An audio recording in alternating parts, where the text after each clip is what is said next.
how this works. Well, now you know, because we're live. Whew. Welcome, everybody. It's episode 135, Snakes and Stogies. Just brought to you by BlackBoxCages.com. Check them out. You need a cage, you need a rack. BlackBox is where it's at. Check them out. I'm working on some new shirts.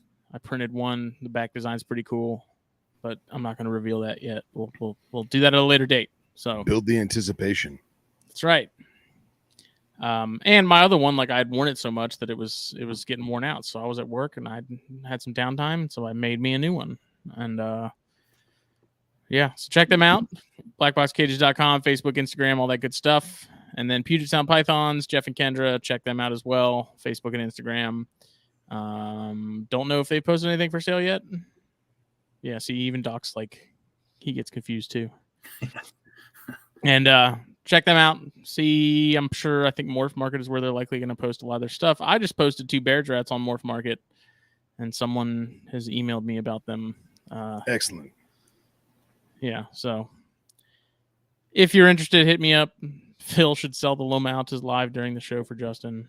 Yeah, I would. So, I would do that.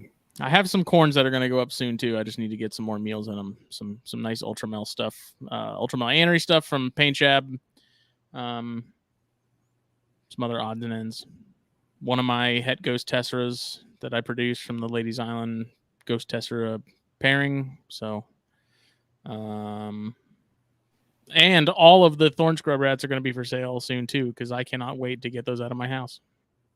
So, nice. If anyone's interested in those, sight unseen. Huh? I was saying, did Chris take the parents home yet or no? No, the parents are up with Ryan Dumas. Ah, okay.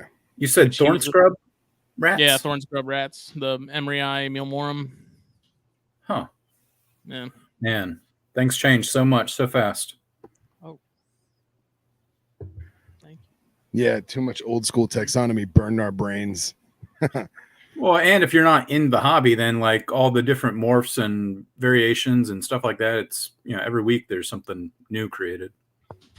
Oh yeah. Oh yeah.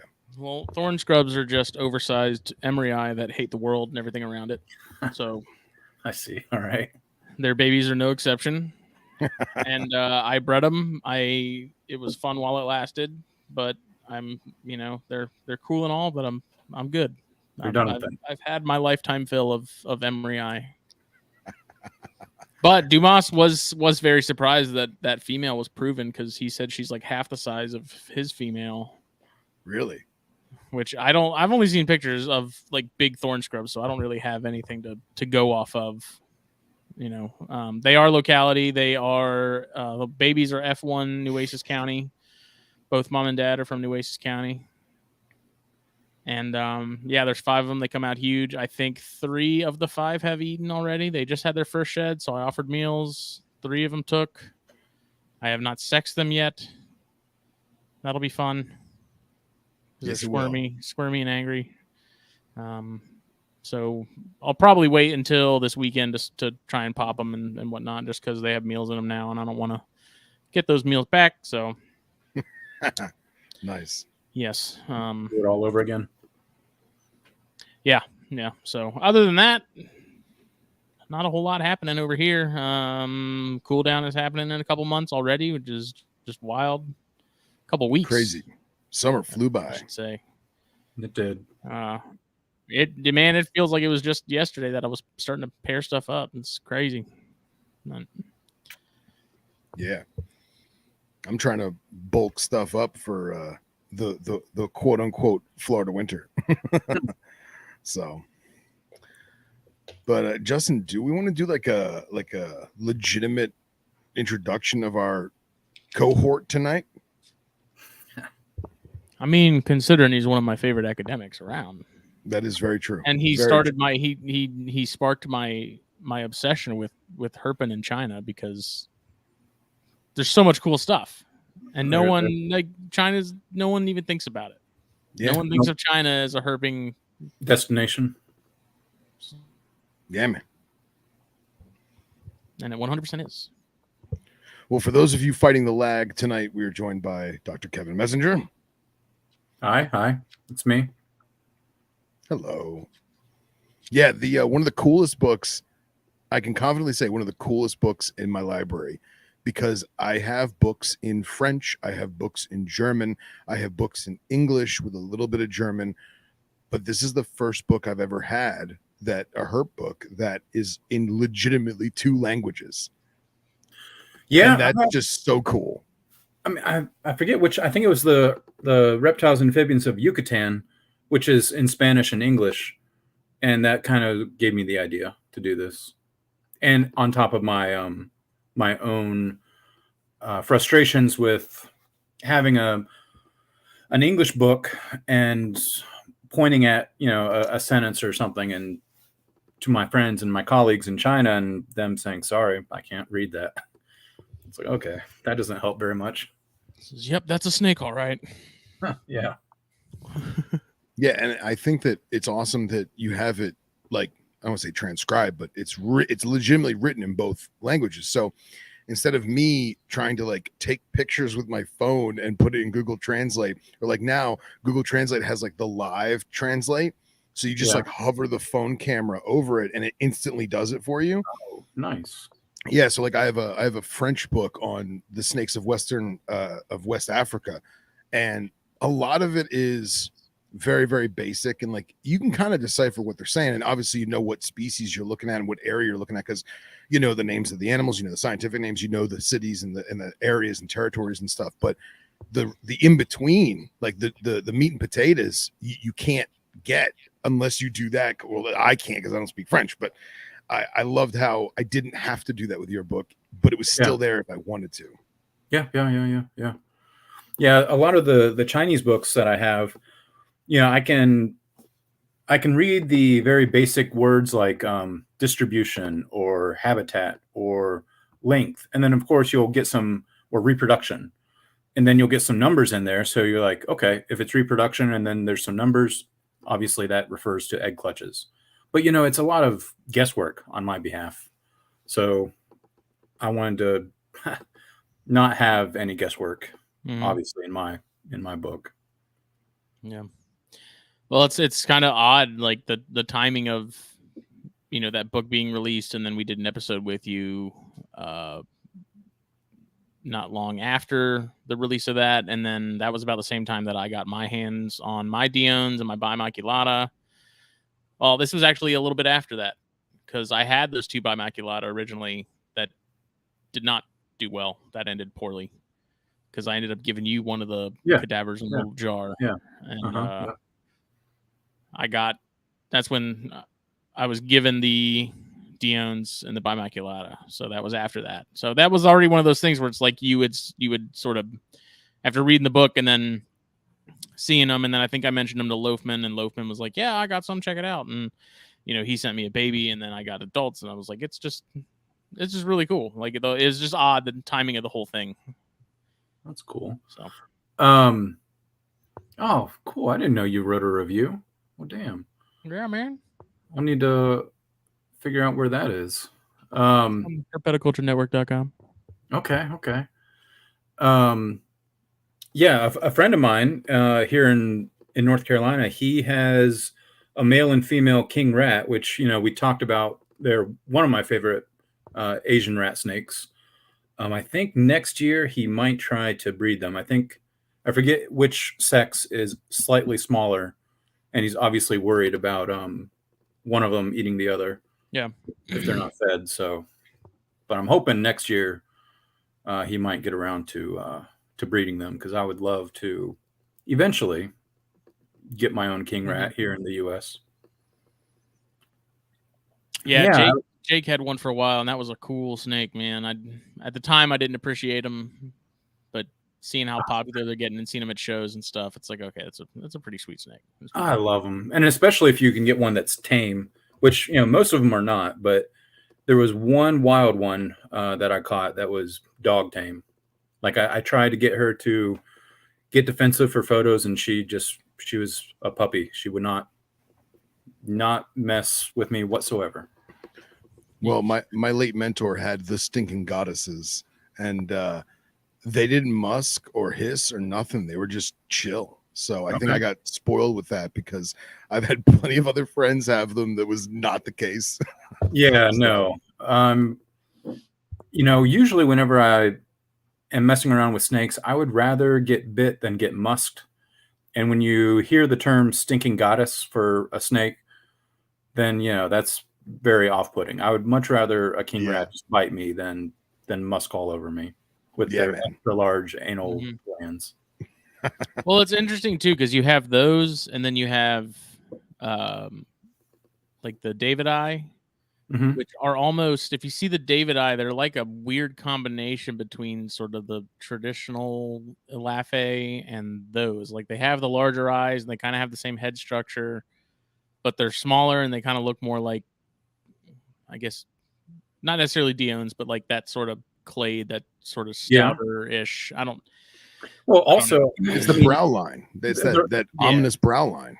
They're also, both king rats and David eye, they're both rough scaled, like heavily rough scaled, which is weird because most rat snakes are not heavily rough scaled. But the weird thing, in my opinion, for most king rats is their elliptical pupil. And I was Scott Francis. You probably know Francis. He's a big rat snake guy. Let me find his last name if it's even listed here.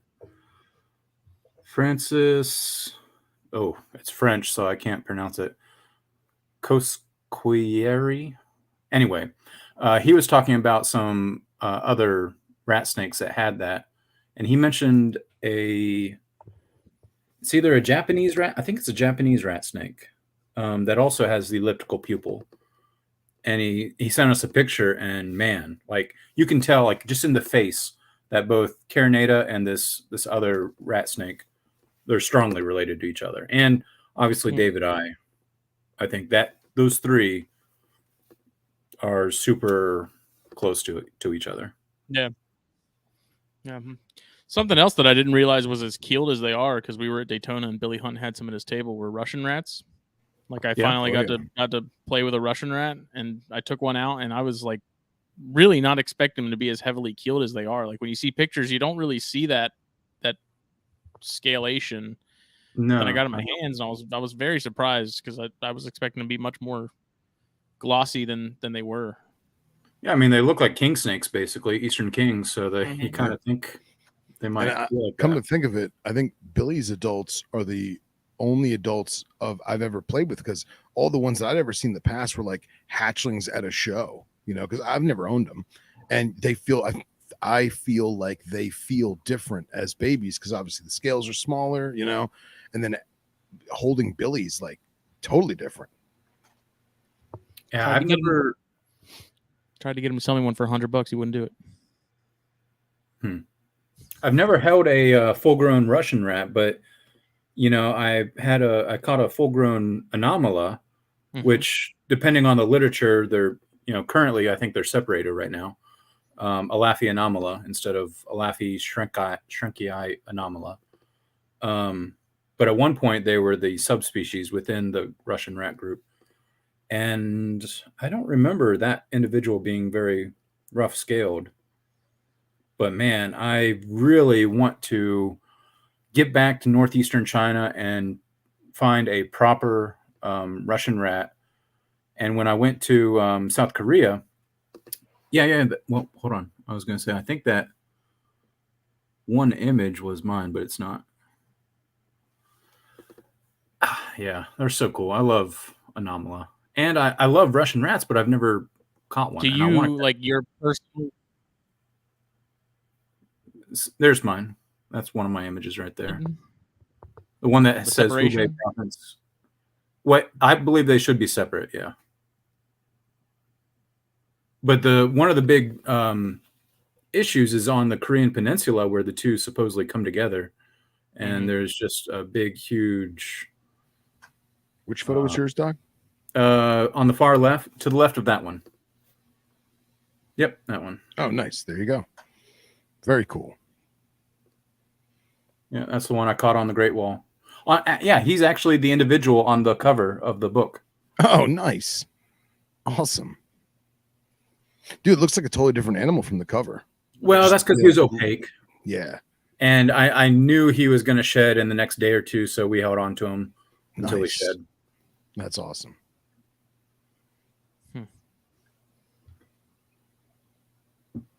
But yeah. Yeah, I was curious about that. I don't know, with taxonomy sort of being what it is, and I'm not a geneticist. I have lots of friends that are.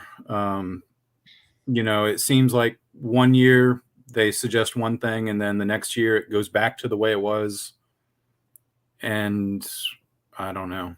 It can be very frustrating at times. Like if you adopt changes too quickly and say, okay, yep, we'll go with the newest thing, and then you make all your books with that new updated information.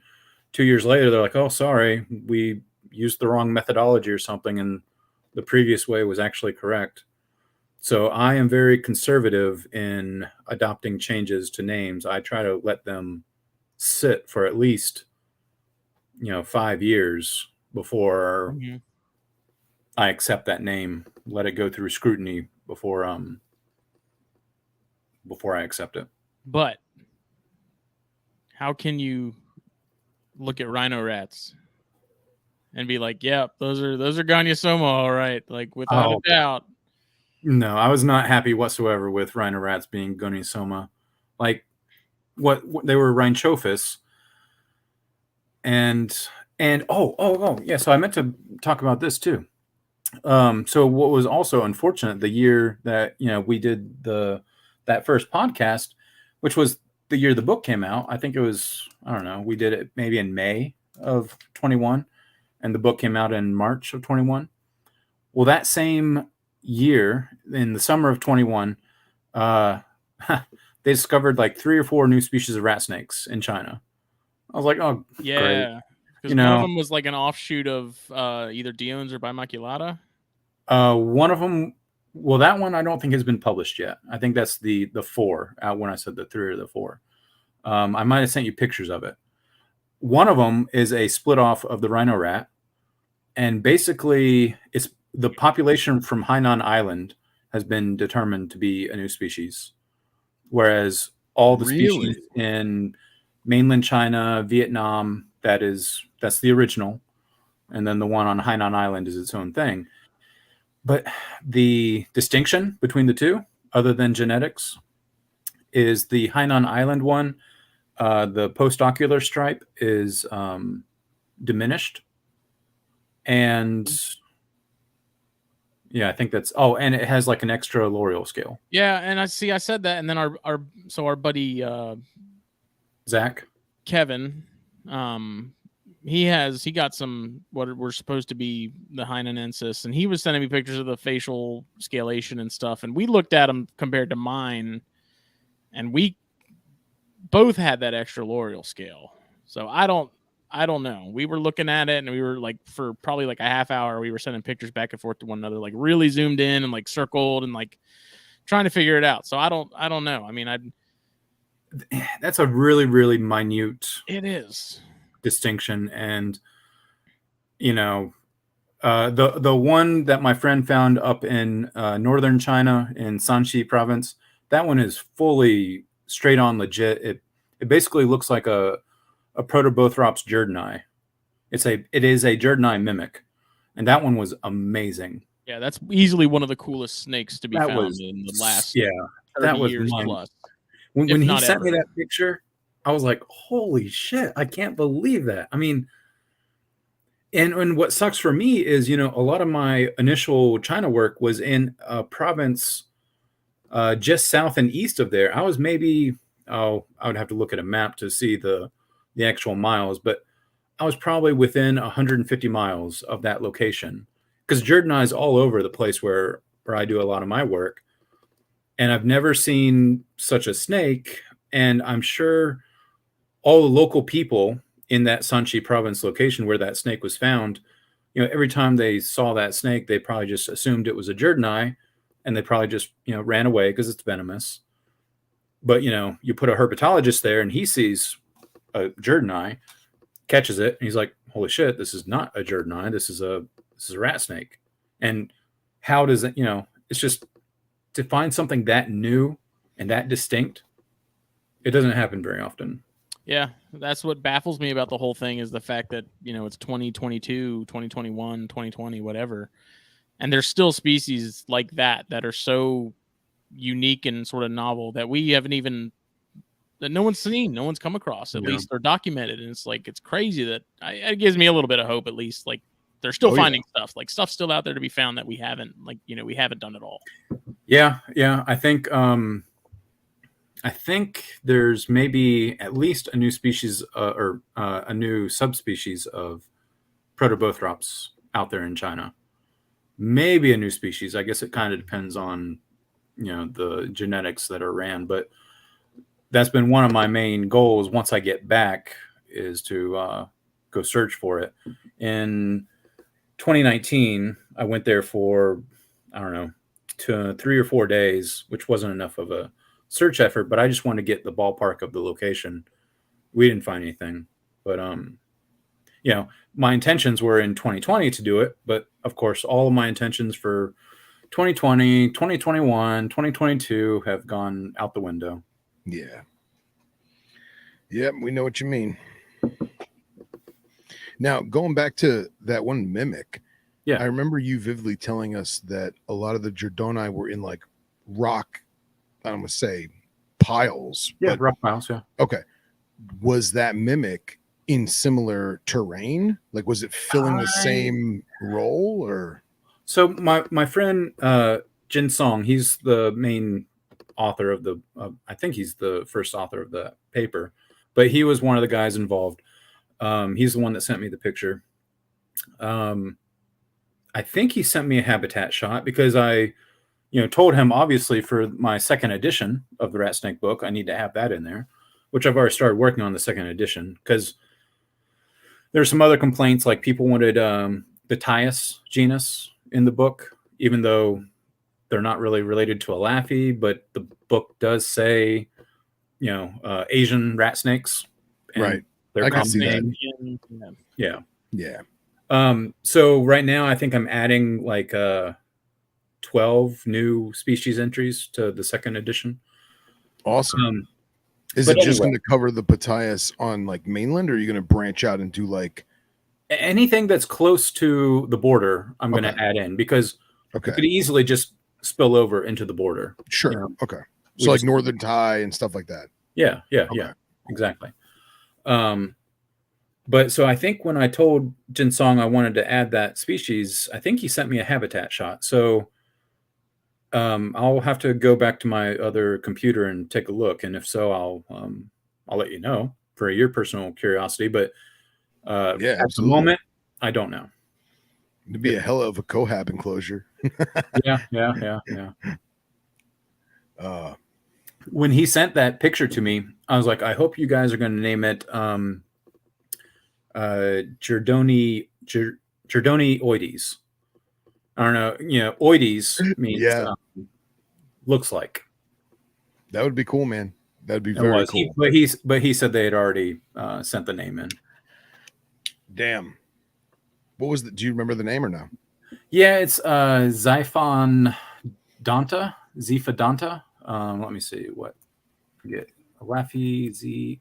Yeah, because the dentition is really, really different compared to other rats, other snakes. It's more similar to Oligodon, which their back teeth are shaped kind of like kukri machetes, kukri knives, and Xiphodonta is similar to that. So I think it means blade tooth. That's cool. Xiphodonta translates to. Still cool. Yeah, which for a rat snake, that's very unique as well. So. Yeah, absolutely. My buddy Henry, I was telling you about when you and I were talking yesterday. He's saying I'm going to butcher this name. He says a ton of new stuff is being found in Lingjiang. Did I say that right? Yingjiang. Okay. Yingjiang. Is that in? So I know of a Yingjiang in Hainan. Hainan Island. Maybe that. I mean, there's probably a whole bunch of places Yeah. with that name, but Okay. that's the only one that I know of in Hainan. And yeah, Okay. Hainan is a tropical rainforest essentially. It's below the tropic line, so yeah. There's lots of. He's saying it's in Yunnan. Okay, I can believe that too.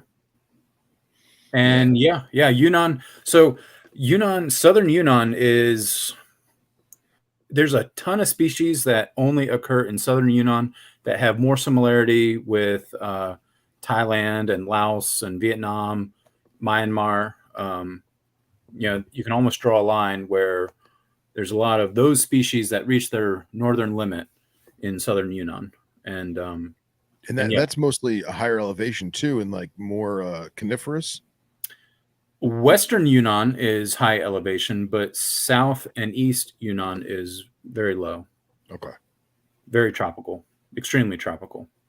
Yeah, I know. Henry was showing me some of the kings that come out of, I guess it'd be Western Yunnan, and just like alpine kings. Okay. You know? Yeah, Western Yunnan that borders Myanmar. That's high elevation desert usually. Very cool. Yeah, I've never been to Yunnan. I really, really want to go. One of my friends, he works in Xishuangbanna, which if you look at a map of China, you'll see this tiny little leg of southern Yunnan that basically goes between Laos and Vietnam. And, they have elephants there. They have just a ton of cool species. And there's this big, huge botanical garden research station that it's just full of diversity. And I've always wanted to go there. Never have. That's awesome.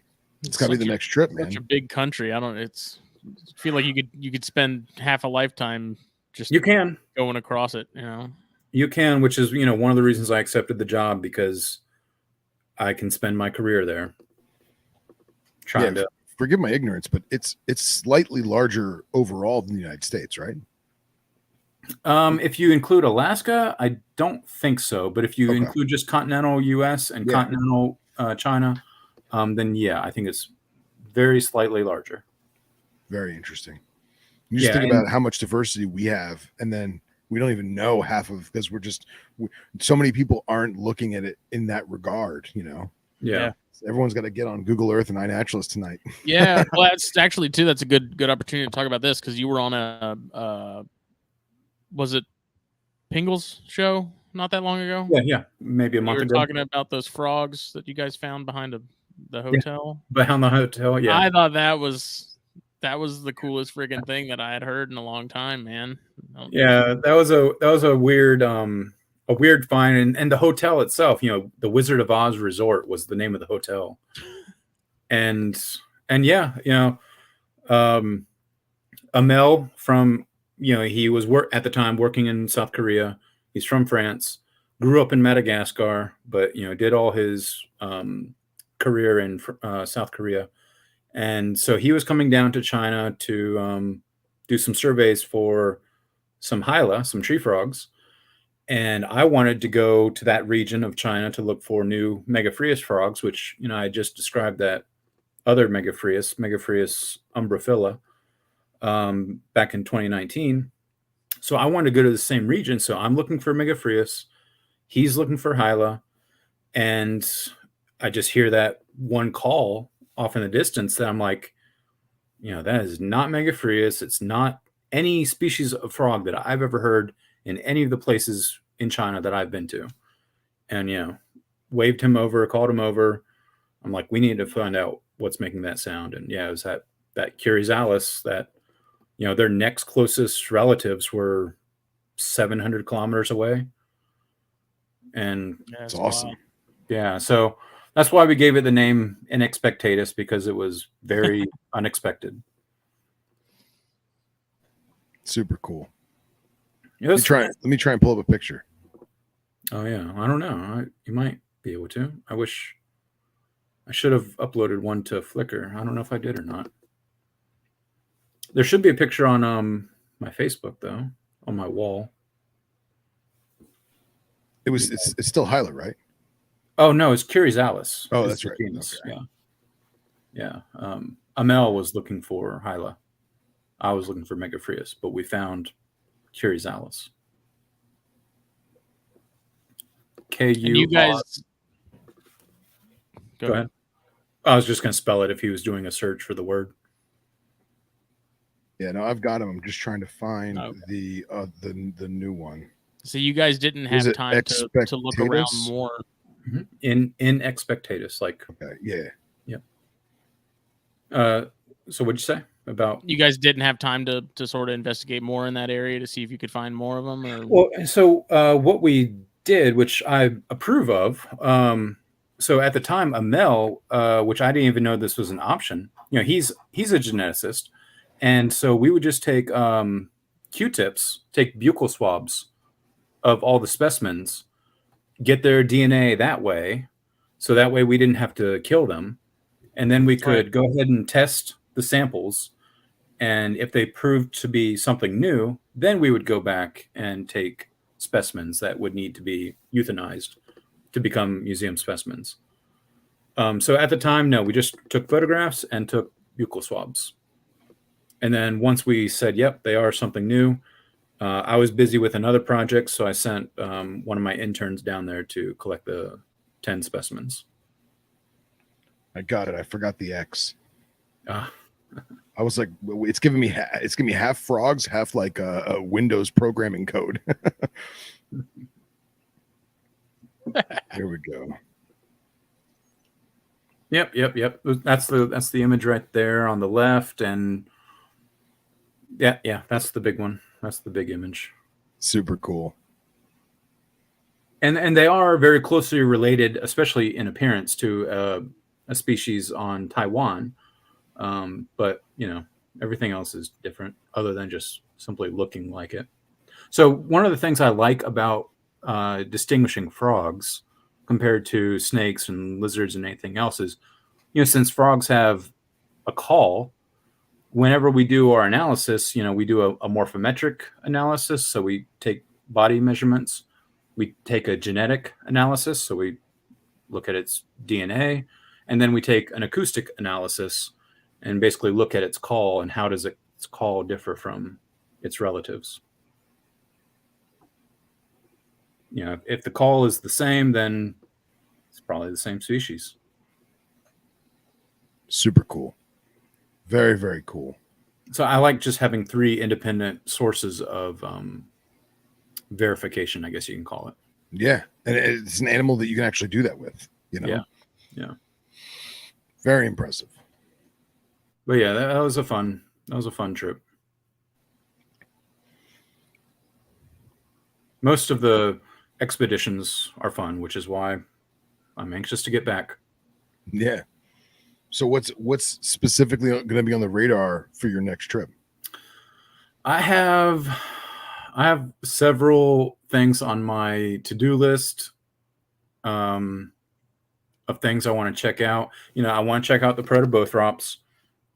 There's another region in southwestern Hunan province where a friend of a friend, and I don't know how much I trust him, but based on his description, it at a minimum, it sounds interesting. It sounds like something I want to investigate. But he was trying to suggest that he found, you're familiar with Mongshanensis, right? Protobothrops, the Mongshan pit viper. Of course. Yeah. All right. So this friend of a friend says that he found Mongshanensis some 300 miles north and west of where they are normally found. And one of our theories has always been, you know, are these guys really isolated to the one Mongshan mountain range? Or is it just because people haven't been sampling these other mountain ranges? And this guy said that he's an American, and he said that he went to China specifically to look for Mongshanensis. I forget what year this was. Is Smitty having issues with his internet, or is it? No, he's having issues with his. He's been having issues. So Okay, he'll jump back in. Don't worry about it. That's fine. I wasn't sure if I was also No, you're good. He lacking actually, when it spins like that, I'm pretty sure he can still hear us. So, like the last time it was spinning, he jumped back in. So we're good. And so yeah, this guy went to China specifically for Monctonensis, and he went to this other location, and he, I have all the information for this other location, and my first question was like, well, if you're looking for Monctonensis, why did you go to that location? Because it's 300 miles away from the known location. Yeah. And he described the mountain, he described the river, he described, he's like, yeah, just pretend they are timber rattlesnakes. You go to the top of the mountain, you go to a nice open area, and you'll find them basking. And of course, it's kind of like a Sasquatch or a Bigfoot sighting, where I'm like, okay, everything you are mentioning sounds legit. Can you send me a picture? And he's like, man, I'm moving from North Carolina to Colorado. I packed all my memory cards into cardboard boxes, moving boxes, and I haven't been able to find them. And if your whole purpose for going to China was to find that snake, it would be all over your Facebook. Yeah, or you'd have multiple copies of those images. So it's just really suspect. But at the same time, I have the exact location, and he's like, no, and I sent him pictures of, Jerdani. I thought maybe he might be misidentifying it as a Jerdani. I don't know how you could misidentify a Monctonensis and a Jerdani, but he's like, no, it's none of those. So that's one. The new Jerdani subspecies, that's another. I think there might be a new Boiga, which I'd like to get samples of. Very cool. I found a new Calamaria, which is a reed snake, or at least what I think was a new one, but I think earlier this year or maybe last year, somebody else already described it. No surprise. I mean, I had pictures of it from 2019, but it was a single individual. And then obviously since 2019, I haven't been back. So I haven't been able to follow up on that, whereas local people are able to follow up on that. There's still 4 new Megaphreus frogs that I need to describe from Jiangxi province. It's just, the list goes on and on. And, that's one of the things I love about it. I got to be honest, I've fallen subject to wild goose chases on too many times in my herping career to really fall for them if that makes sense. And it's always been from people that I believe they saw it, but I don't believe that they're sending me to where they saw it. Ah, good point. Yeah. And like, for example, probably maybe a year or two ago, I had a guy tell me, oh, you want to find this? It's on this road at this time of day. Take this road, go down, you'll hit dirt. At the end of the dirt road, there's a canal, like vivid, right? Yeah. I followed the instructions to a T. You know where it was? There was no canal. It was a Fish and Wildlife check station. What? Oh, yeah.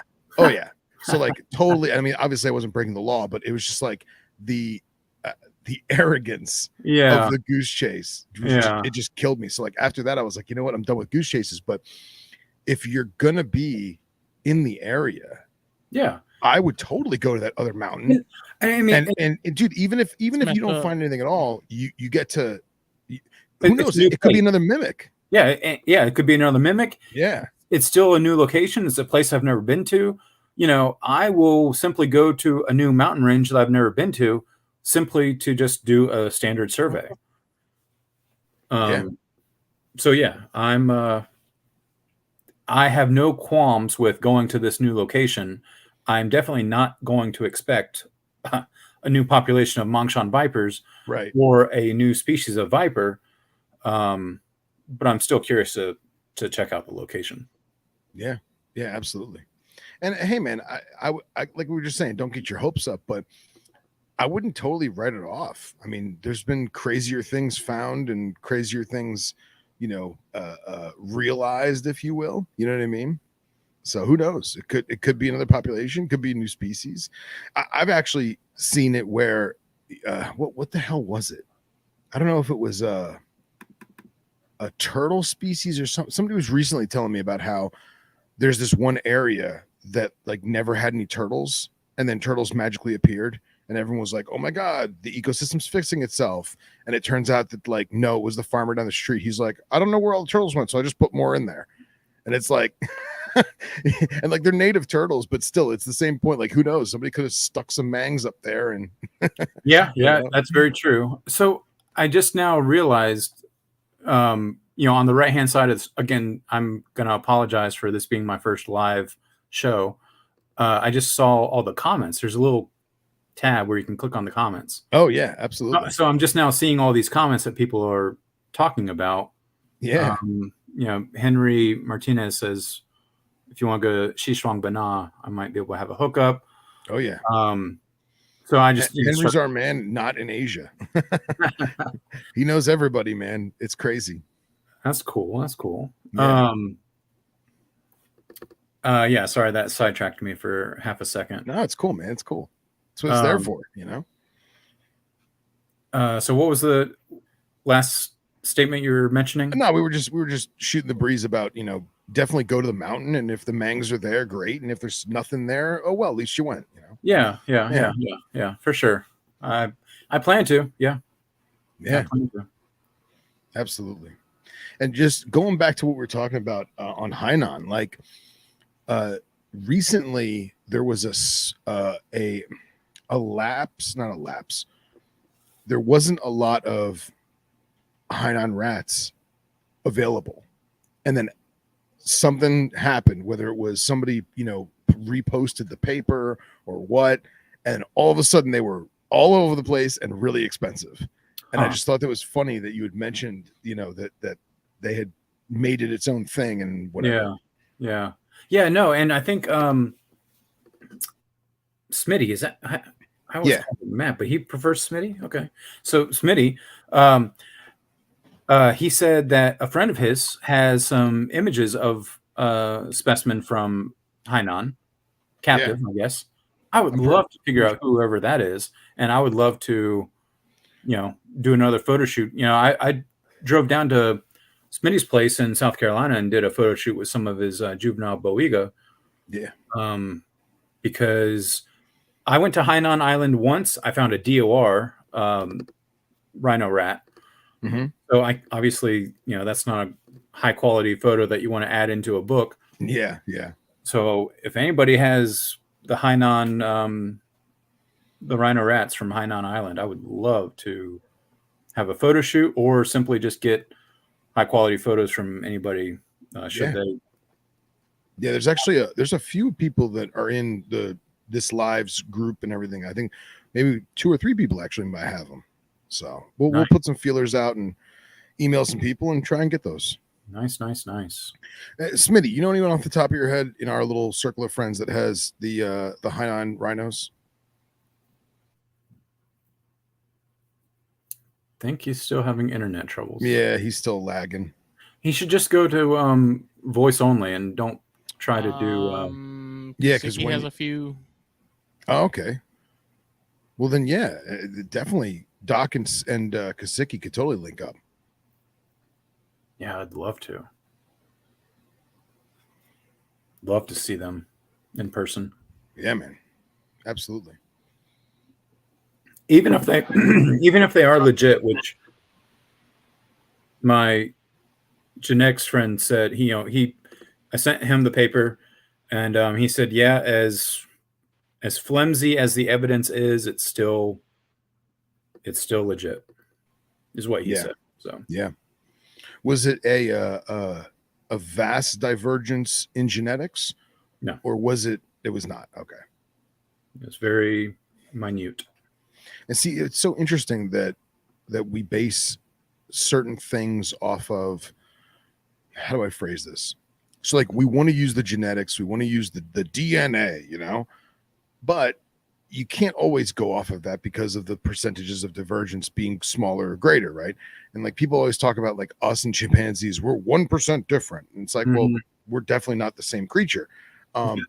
And then you look at like we always bring up Daniel Natusch's paper on chondropython, or not chondropython, excuse me, Morelia, right?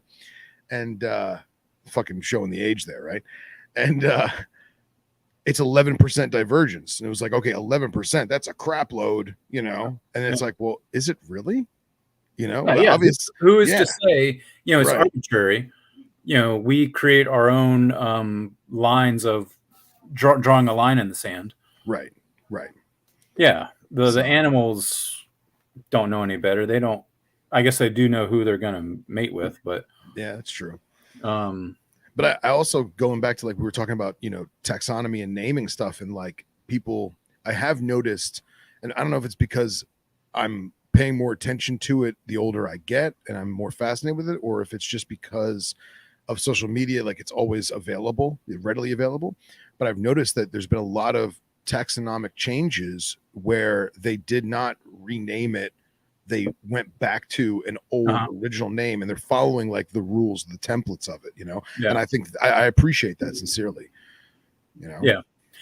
The rules are, you know, the first person that gave it that name. So if there was a name change and another name was proposed prior to that name change, then it goes back to that 1800s name. Yeah, there's super cool. I don't know what I missed like in the last 15 minutes. What's that? Say it again. He missed out on the last 15 minutes. Nah, he didn't miss much. So I don't know what I've missed in the last. Dryophytes, for example, I don't know if you're familiar with them now. So when I told you that my friend Amel was looking for Hyla, right. Now all North American Hyla are now the genus Dryophytes. You're kidding. Nope. Hyla are no longer in North America. They pulled a Pantherophis. God damn it. But Dryophytes was the name that was given to that group before the name Hyla came out. Oh, okay. So, you know, that'd be appropriate. Yeah. So yeah, Dryophytes was used, you know, I don't know exactly what year it was, but I think late 1800s. Yeah. Or so. And then at some point it got renamed into Hyla. And now that they have determined that Hyla is basically old world only. Yeah. Essentially a Pantherophis type deal. Yeah. Except and this is why Amel wanted to be in southern China. So on the Korean Peninsula, you have 4 species of Dryophytes. So kind of like there's that one plethodon that was found in the Korean Peninsula. Yeah. You know, all the other plethodons in the world are from North America only.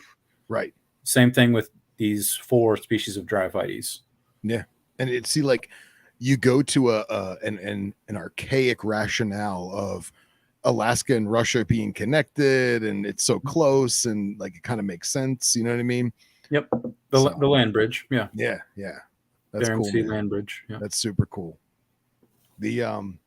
I was so annoyed with the bufo, like the cane toad clade being broken down and going back to Rhinella, because we always called them bufo toads, and now you can't. And it's funny how the name sticks, you know. And now I try to be a good boy and say Rhinella, and people look at me like, what? It's a hunting show? Yeah, I've never been a fan of Anuraxurus or whatever the other bufo are as well. Whenever a genus is renamed, you know, I at least like it to be pleasant sounding to the ears. You know, when we a friend of mine and I renamed the Oligodon ningxinensis. There was, so in Shenongjia, where I did all my work, there's this one tiny striped snake. In 2006, I found like 17 specimens of them. And prior to 2006, only 3 had ever been found since like the 1980s. And the person that found it put it in the genus Oligodon. Right. And when my friend, Wang Xiaohe, said, hey, you know, I really don't think these guys belong in the genus. You have the most experience with this species since only 3 were found in 1980.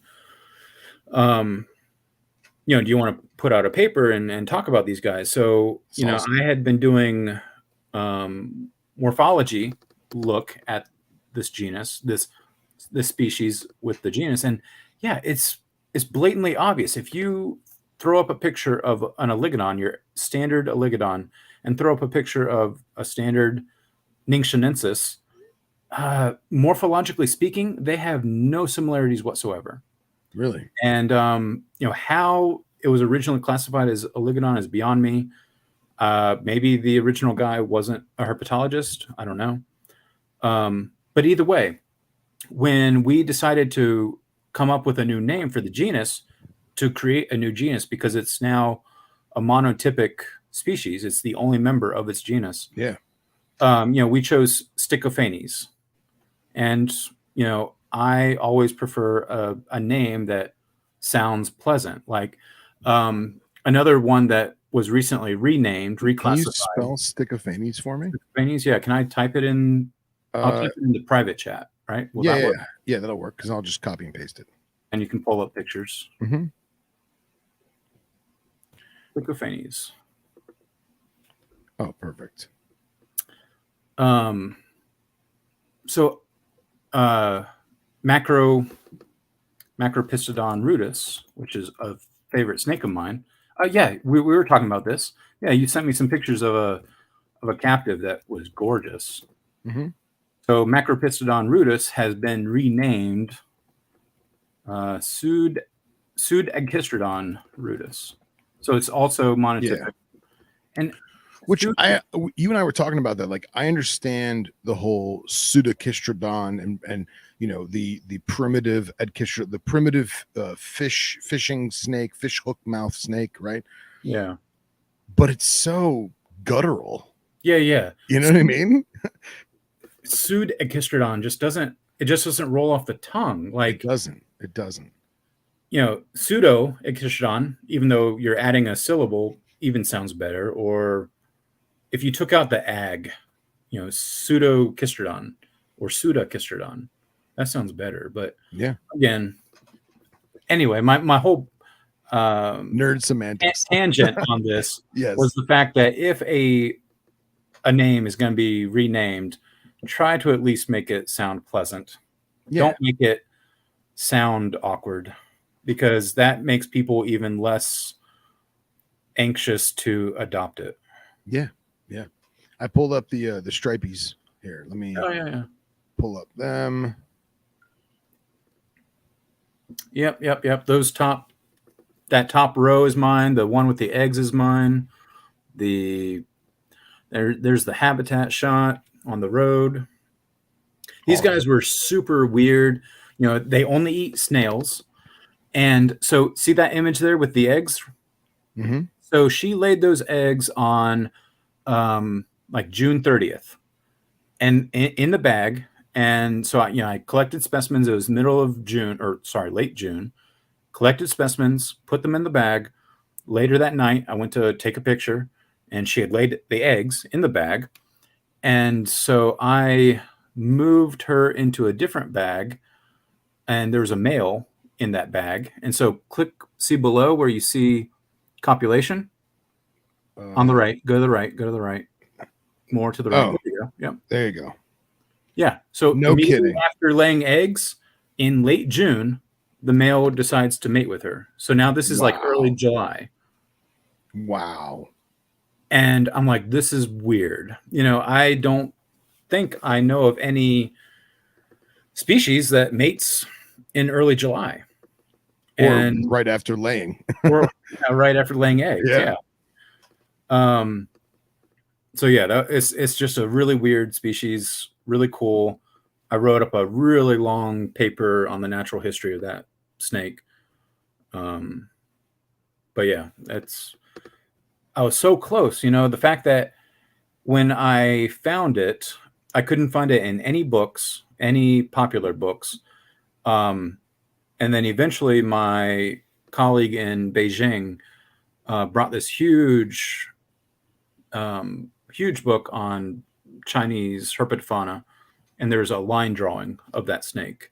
Wow. And so when I photographed it in 2006, those were the first color photographs. I guess they were the first photographs period of That's that awesome. species.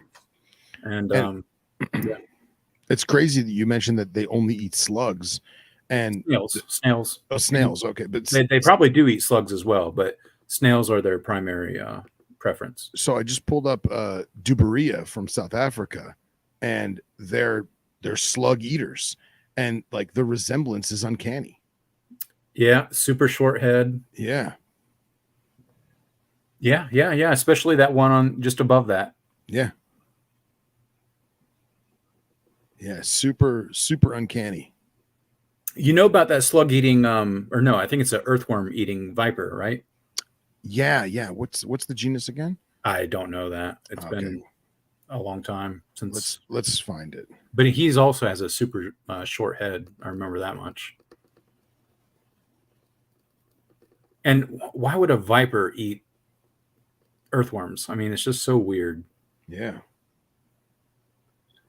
I think it's a parias. No, Parias is a non-venomous snail-eating species in Asia. Not parias. It's not with a P, right? Eating viper. I think it's in Africa. Oh, you're talking about Athericyspida? Maybe. The hairy one? Show a picture of it. Athericyspida.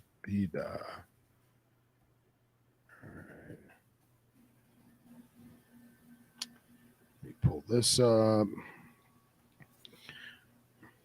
Yeah, because a lot of people don't keep Hispida because of the fact that they are slug No, stimulators. no, not that one. Okay. Let me do a quick search. Yeah, go for it. And Would if I be find it, the Superciliaris, would it? The Protheris? No. Type in the name. Yeah. In the private. And I'll copy and paste. Protheris. I kind of think that might be it. That might be it. Proatheris. Well, I've kept them and they did not eat slugs. So maybe I just got lucky. I think that is it. All right, let me pull this. Actually, yeah, I think a friend of mine has them right now. I'm trying to steal them from him, and I think I have photos of them on my phone. A photo from him. That's not it, right? I kind of think that is it. Yeah. Interesting. But the one image that sticks in my mind, I thought was a little bit. This is killing me that I can't think of it. No, you remember 2 a.m. and text us. Yeah, I will. I will. You can do a addendum to the episode. Yeah, right. In the cliff notes. Yeah. Anyway, rabbit holes. I'll right. go down this all night long until I get it. It's fine. It's fine. We don't need to do that now. All right. No new comments. Yeah, I'm actually pulling up the photos of my buddy's Protheris, and I don't know why it's coming up blurry.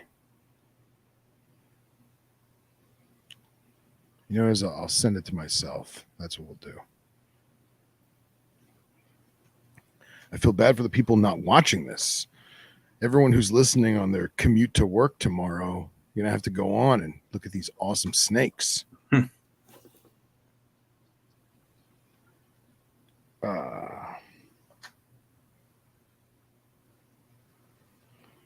So our good friend Kevin Barron, he says that he has one going back to the rhinos. He says there's a pair and he'd like to see the eye stripe disappear before he calls them that. So if he has a pair and they're from Hainan and their eye stripe is still present, then that goes against the entire publication. Okay. Because the publication tries to say all specimens from Hainan don't have the eye stripe. His are still young, though. Okay. Okay, like a year-old? In that ballpark, I believe, yeah. Okay. Well, yeah, that would be interesting. I didn't even don't have all the patterning and stuff. They I have a didn't even think non-species. about a ontogenetic change from juvenile to adult. But yeah, that'd be interesting. Oh yeah, I just sent those photos of the Superciliaris. So let me pull them up. We'll share these because these are a little more, I don't know, a little clearer.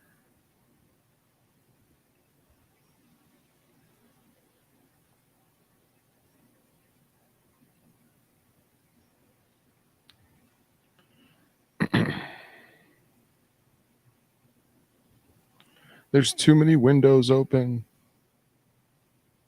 I'm afraid What to do have I anything done? because of my internet connection right now. Yeah, I've Has got this been something happening recently? The internet issue? I don't know what's like. We've been getting a lot of rain and stuff, and that's the only thing I could think of that has any effect on it. But I don't know. It could be StreamYard. It could be a combination of both. I don't. It's been really rough lately. Yeah, the short head is what makes me think it's the case. But man, I swear I remember a very popular photo Barbari. of one eating a worm. Barbari. Adenorhinos. Barbari. Ah, okay. I think that's it. That might very well be I it. forgot about those. I forgot those Adeno- existed. Yeah. Adenorhino. The other hairy bush viper. Let me pull that up real quick. Thank you, Hen Dog. Always coming in clutch. Yes. That's the one. Super short head, like even more than Proatheris. Yep. Yeah. This image right here is what I'm trying to think. What were those always Adenorhinos? I thought those were something else. I thought they were Atheris for the longest time. I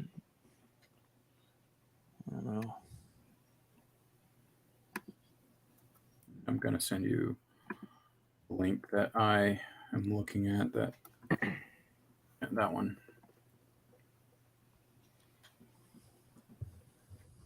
Man, crazy small head. All right, let's see if I ask it to open a new tab if my internet crashes. Yeah, that's exactly the.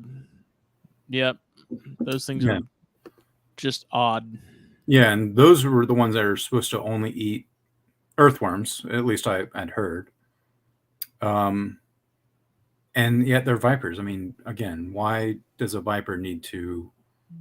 If you're eating earthworms, why do you need hinged front fangs? It's just odd. They are very. That head is just so short. It's like non-existent. Yeah. Goes from neck to nostril in just a few millimeters. Can you guys see and or hear me? Yes. I Okay. can. Yes. My screen went blank. I did go to Marshall University. Really? You were Joshua Stover. And I did have classes with Dr. Polly. Yeah. Dr. Polly, he was my master's advisor. I started in January of 2009 and I graduated in December of 2010. Dr. Shore.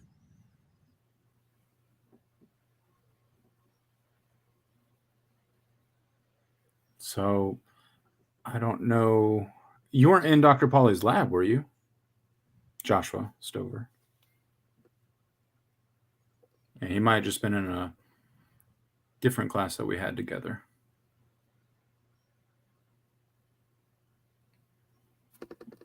Oh well. Art History 110. Let's see.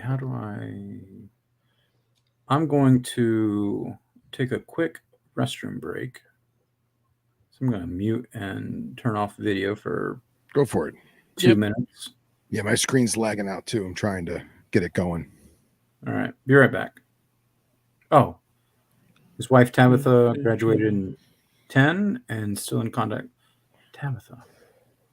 Well, I graduated in 10 as well. So yeah, I mean, I was there in 2009 and in 2010. Small world. Very small world, of course. It always is, especially in the herpetoculture and herpetology world. It gets smaller and smaller. Oh, all right. I have horrific internet down here in South Carolina, so where everyone's struggling right now. I'll be right back. Well, as Doc takes a break, I can show that freaking viper. Finally. Yeah, I don't know what the deal is now because like the last couple of shows, it's been like anytime we tried to pull something up, it caused it to have to struggle. Yeah, and I was wondering if it was because I know you and Jake were doing a couple Saturday things. I thought maybe it was Saturday bandwidth was choked out because people were going partying on Saturday or something. But clearly, a Monday night show is also doing it. So, but yeah, man, I could have sworn these things were in Atheris at some point. It was either that or maybe they were pro Atheris as well. Yeah, because Superciliaris is monotypic now, right? Yes. Let me try and what's that second picture to the right there? Second picture, this one? Right, yep. Is that one of them? Yeah, that's one of them. Oh wow. It's just dirty from the bush. Man, look at that range map. Stunted Ophrieacus. Yeah, right. Dude, that range map is tiny. Yeah. Look at this. The world's rarest viper. Wow. Yeah, and some asshole holding it. Yeah, we do not condone free handling. No one's ever been bit by it, so how bad can it be? Yeah, exactly right. Yeah.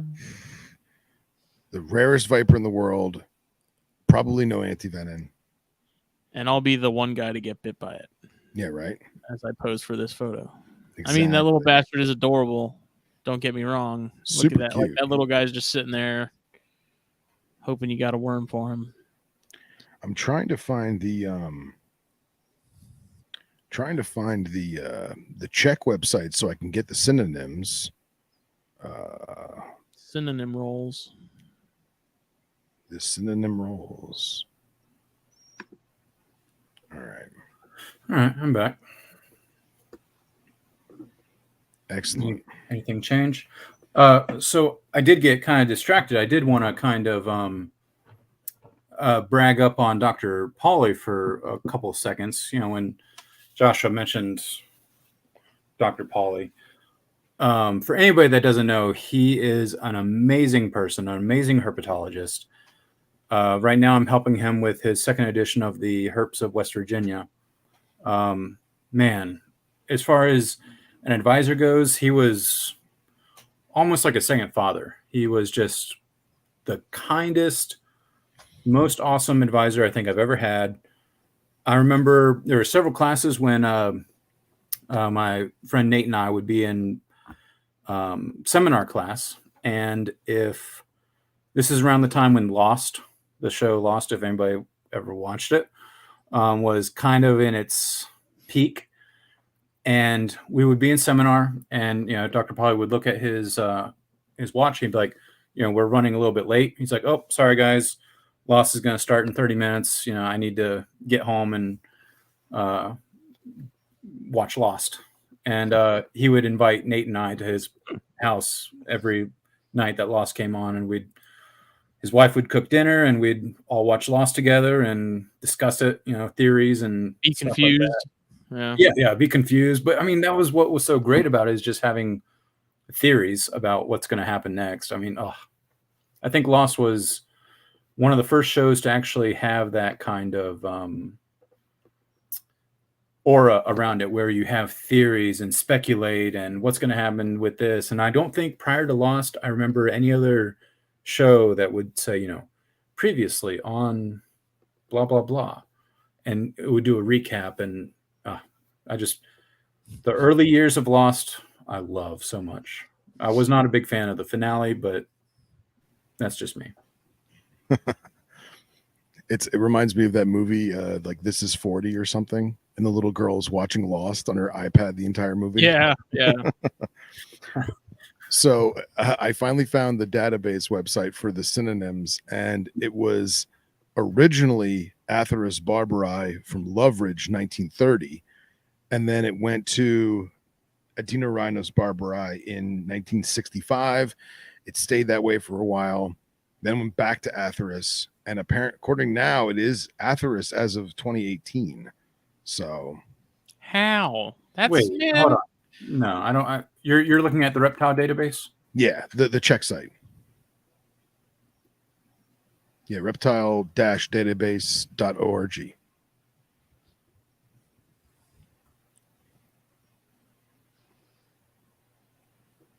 I call bullshit. And Unless it's just not updated. But yeah, it was no, he stays up to date like every week. Yeah, it's got Atheris barbari 2011. Gotta You're be right. exhausting. Yes, it must. But no, you're right. It's currently Atheris barbari. Yeah. Because clearly that's a dead-on relative of squams. Yeah. Ceratophora. Yeah, that's weird. Who knows? Some of these species, Oh, I see them and I look at it and they're probably like, we don't really have anything else to lump this into. Like, it kind of looks like Atheris. Sure, why not? In my opinion, this is an example of the genetic hand going way heavier than the morphology and the natural history hand. Yeah. Like it should be equal parts, equal pairings, but that's just pure genetics, I guess. Well, now I got to find the most recent paper. Because I mean, I don't know.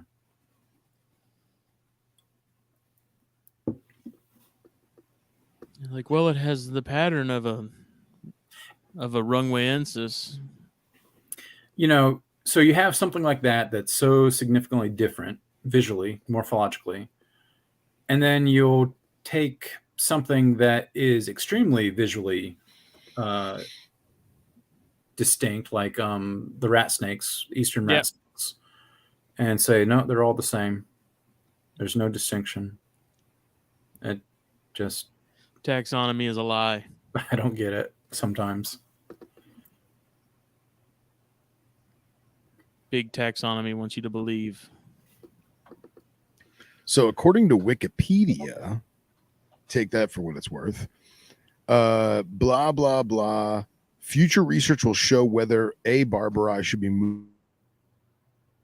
Oh, now Phil's cutting out. Oh, God. This is what he gets for trying to look things up while we're doing this live. And maybe that hurricane is hitting Florida. I don't know. It's in Puerto Rico.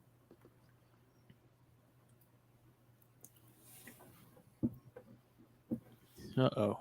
He's froze. Yeah, that's significantly longer than normal. I wonder if he's even aware.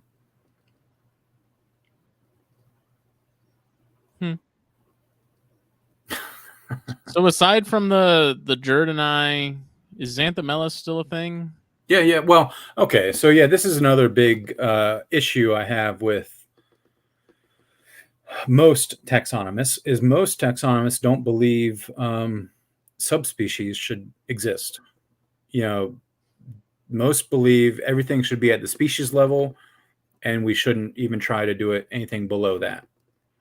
So, for example, that Hainan rat snake, the Hainan rhino, I could say, oh yeah, I can see how that could be a subspecies of the rhino rat, a Hainan locality specific, but for it to be as distinct from the mainland rhino rat as it is distinct from, Goniosoma oxycephalum, right? It's not the same. Those two are significantly different. The amount of difference between the mainland version of the rhino rat and the Hainan Island version of the rhino rat is extremely minute. And by having a species level designation means that those two are as distinct as Oxycephalum is from Valentia. Yeah. It's just, I don't know. It's strange. I mean, I can understand the argument for not having subspecies, but at the same time, I guess there would be special cases where you have like an extremely isolated population that has become its own thing slowly over time, but it's not so different, or it's just not there yet. Yeah. Where maybe... And that is literally the situation. Yeah. So sure, Hainan Island is, separated, not by much, but it is separated.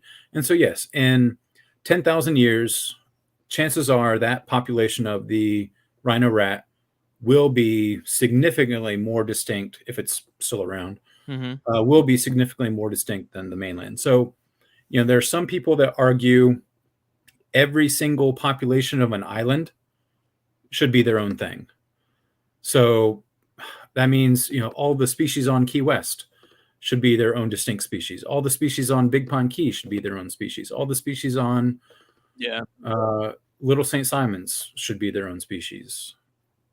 Because, eventually you're not having any more genetic flow from the mainland, and they will adapt to their local conditions. And as long as you have genetic isolation, then yeah, you're going to get a new species over time.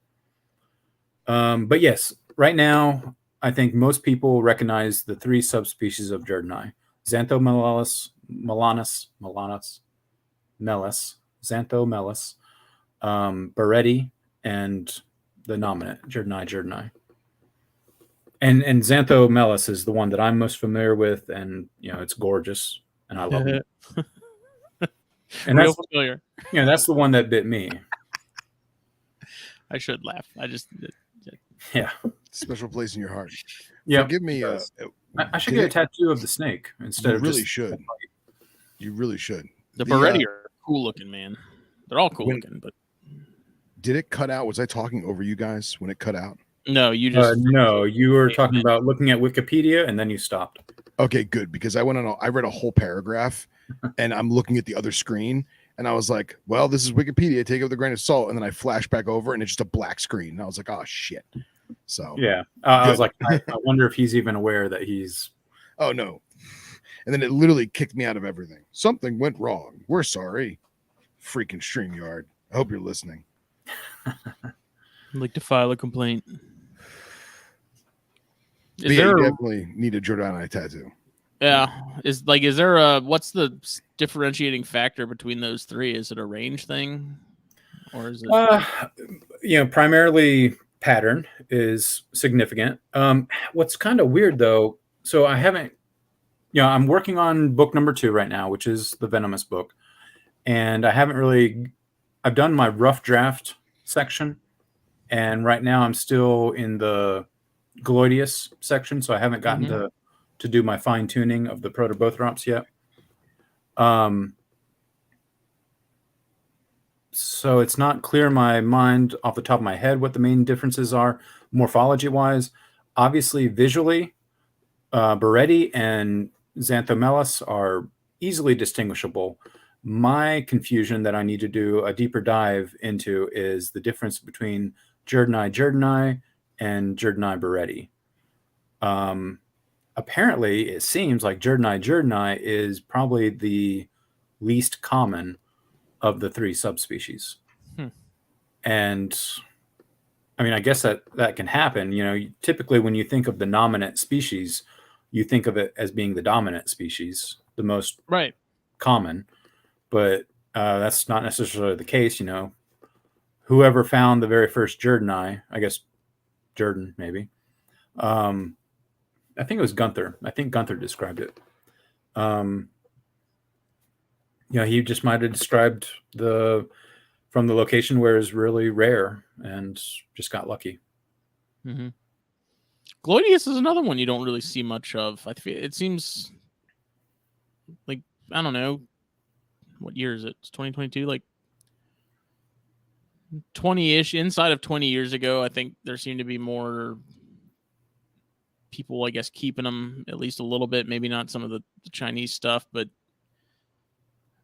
I don't know. That's another one that you just don't hear much about or see much about anymore.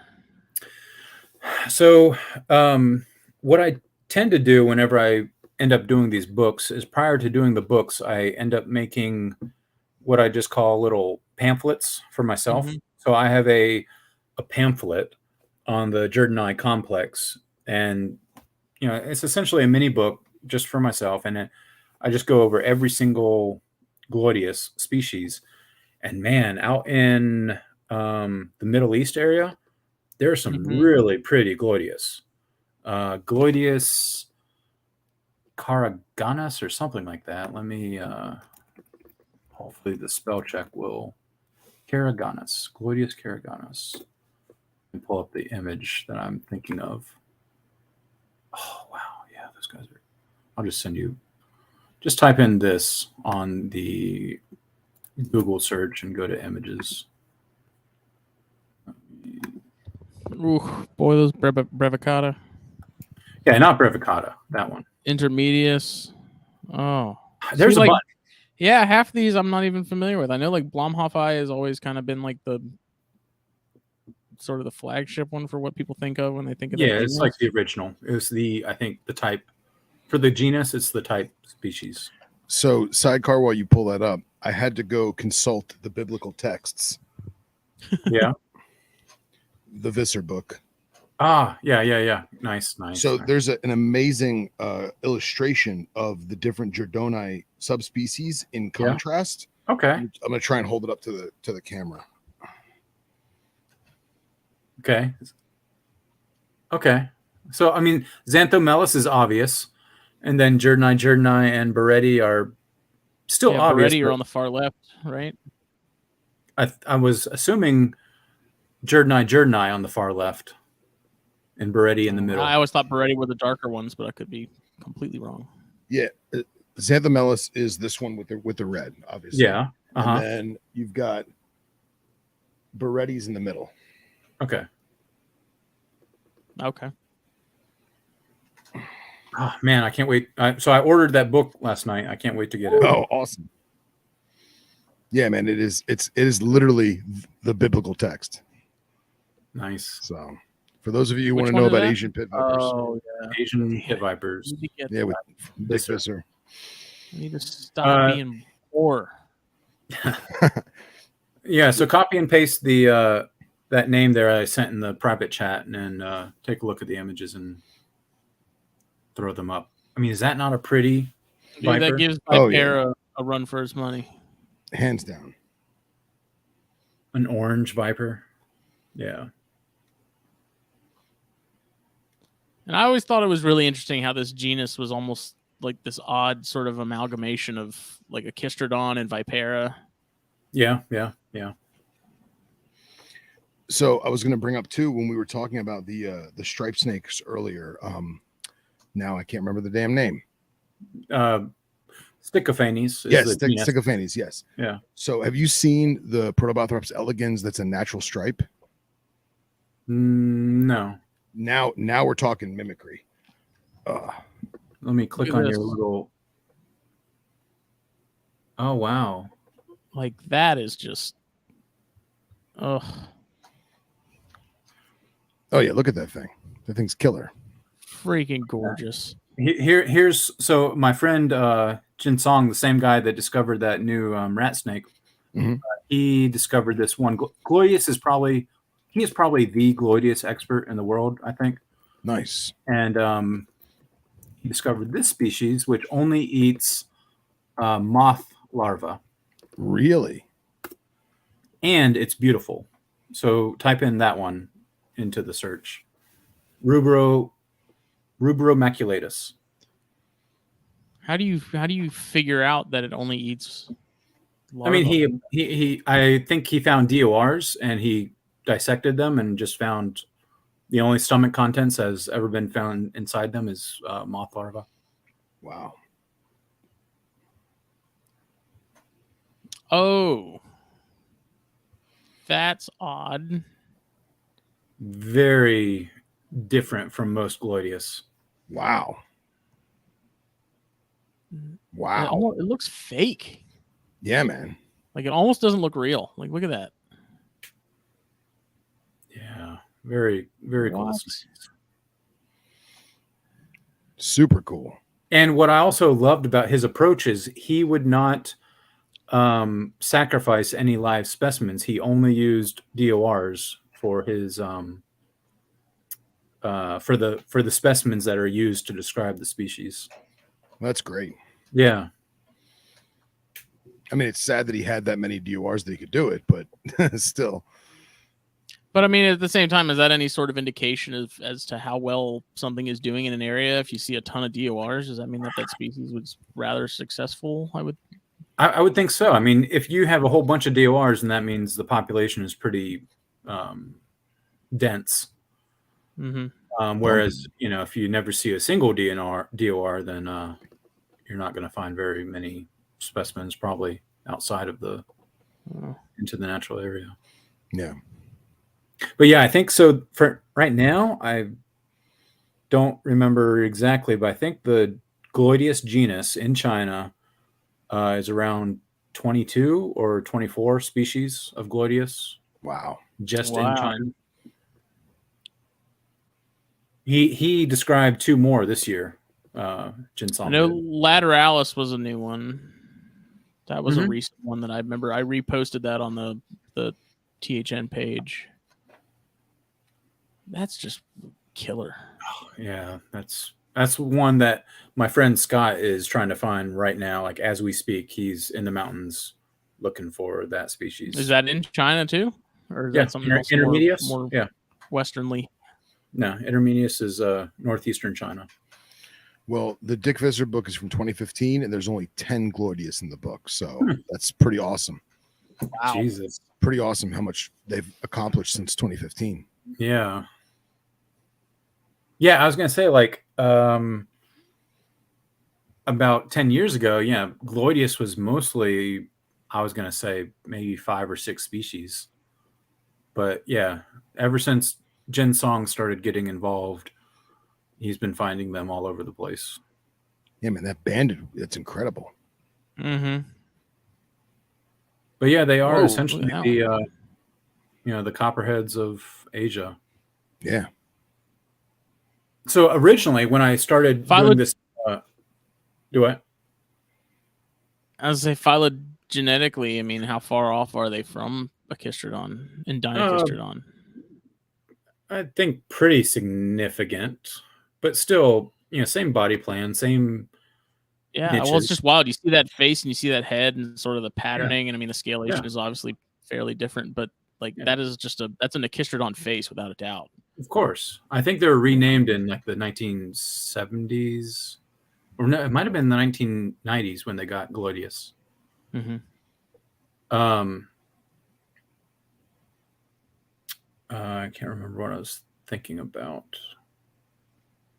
Oh, yeah. On to the left of that image right now is one of those Caraganas. Mm-hmm. Yeah. Wow, look at that. It reminds me of like a tiger rattlesnake for some reason. Yeah, yeah. Oh, yeah. It's got that going on. And of course, the Shudao-ensis, Gloideus Shudao-ensis, is only found on Snake Island. So, okay, erase Rubro maculatus and type in SHE.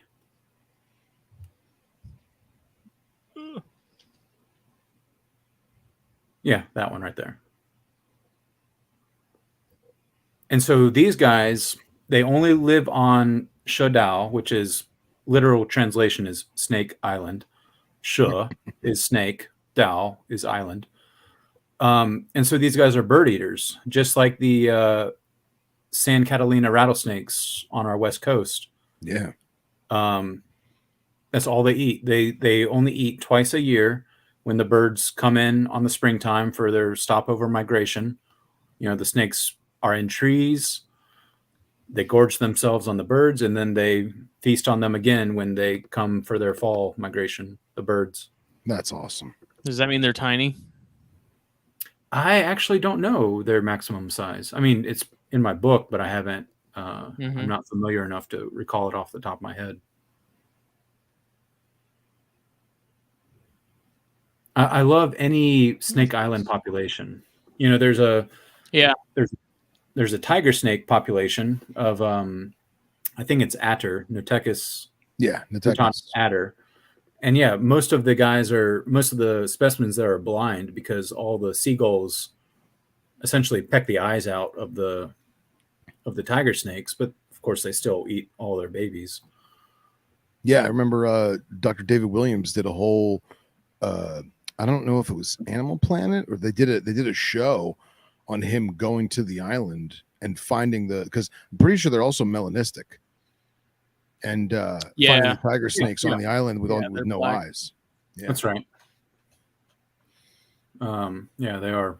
Yeah, I think otter is maybe Latin for black. It's not Latin for blind. Oh no, to send, to deliver. Oh yeah, black, dark colored. Yep. Yeah, so Henry is talking about Protobothrops flavoviridis, which is in Japan, except he's referring to a specific island locality. Let me copy and paste that. Yeah, it's Okinawan, right? I mean, I was in Okinawa. And I saying the flavoviridis specifically, I think is Okinawan, I right? kind of thought they lived in more than just Okinawa. But okay. Maybe they only live in Okinawa. Okay. Okay, well, if they do, yeah, then it's just, yes, Protobothrops flavoviridis is a beautiful Protobothrops.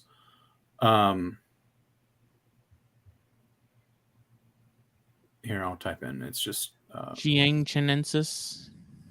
I'm pretty sure they're the second biggest next to well, I mean, Mangs are Mangs, but prior to Mangs being Mangs, yeah, I'm pretty sure they're the biggest. They are the longest. Okay. I think the one in Okinawa that I saw, the museum specimen, was 263 centimeters. Oh wow. 263 centimeters to feet is 8.6 feet. And that specimen had 5 kittens in it. Whoa. And the other thing that makes these guys, they're essentially a nuisance, Protobothrops, because they're all around humans. So you find them all the time around people, and they cause a lot of bites. And the Snake Bite Institute in Okinawa is where they do a lot of Protobothrops flavoviridis research. Hey, Smitty, do you mind backing out? Because Henry sent me a picture that you guys are going to want to see. So let me pull this up. This is the flavoviridis locality that Henry was trying to get us to find. Okay. Kumejima. Hi. And I feel like Henry showed me this picture before, but this snake is unlike anything I've ever seen. Hold on. Is this one of his personal specimens? No, this is someone he knows over there. Okay. Yeah. Oh my God. Ooh. Yeah. Oh my God. That's gorgeous. I said it once, I'll say it again. Henry Martinez, the hen dog, coming in clutch. Wow. I mean, that's a crazy looking snake, right? It's so beautiful. Incredible. Absolutely incredible.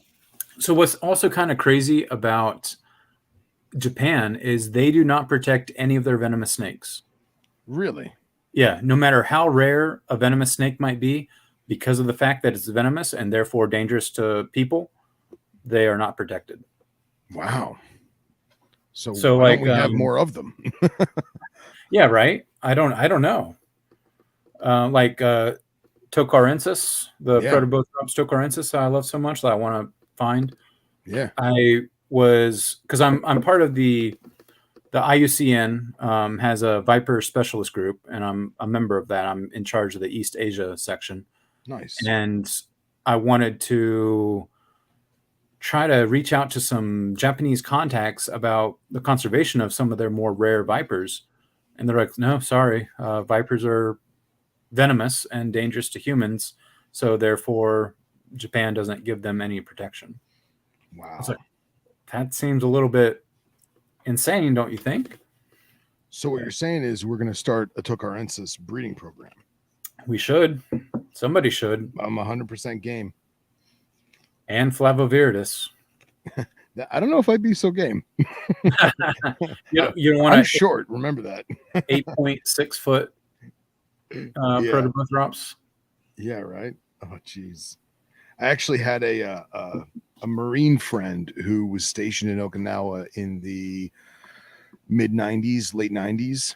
And he wound up finding an old armoire like in someone's garbage, and he converted it into like a makeshift vivarium, and he kept one in there. And it obviously was not allowed in the barracks, and it got away from him, and he went to grab it, and right as he was going to grab it, they were all like, "Attention, someone's coming in the room." And he got bit and left it underneath the bed. And then he was like sweating in pain while they're all like doing like their bunk inspections. And he's like, "I got bit by a snake." And they're like, "Oh my God, take him to the hospital." And he never told them that he was keeping it. Yeah. So Shout out to whatever the new Cryptolytrops genus is. I still use Tremosaurus. yeah, well, there's now too they're many. Craspetocephalus macrolepis. Too many. I appreciate the attempt to rhyme with those two names, but that's so, and this is also annoying me with taxonomy and whatnot. it was also simple when it was just Trimeresurus. Yeah. Have you heard of subgenus, subgenera? Yes. Okay, so because of all the things that people are doing nowadays in taxonomy, a lot of people are trying to introduce subgenus, subgenera more frequently. So this is, you would call this Trimosaurus, and then the subgenus would be Macrolepis or Cryptolytrops or whatever. You get where I'm going. Yep. Right. And then you have the species name. But okay, if you do that, you still have three names. You have your genus, your subgenus, and your species. It's not actually solving anything. No, right? I mean, you're just shifting it up a level, basically.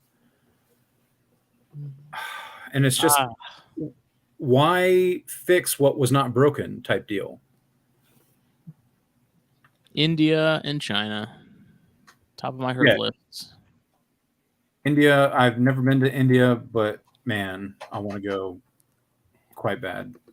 Macrolepis, though, is legitimately one of my favorite species of all time, just because they look like freaking Transformers. Wow, those large head scales are so weird. Yeah. It's like the veins of a leaf. Really bizarre. Yeah.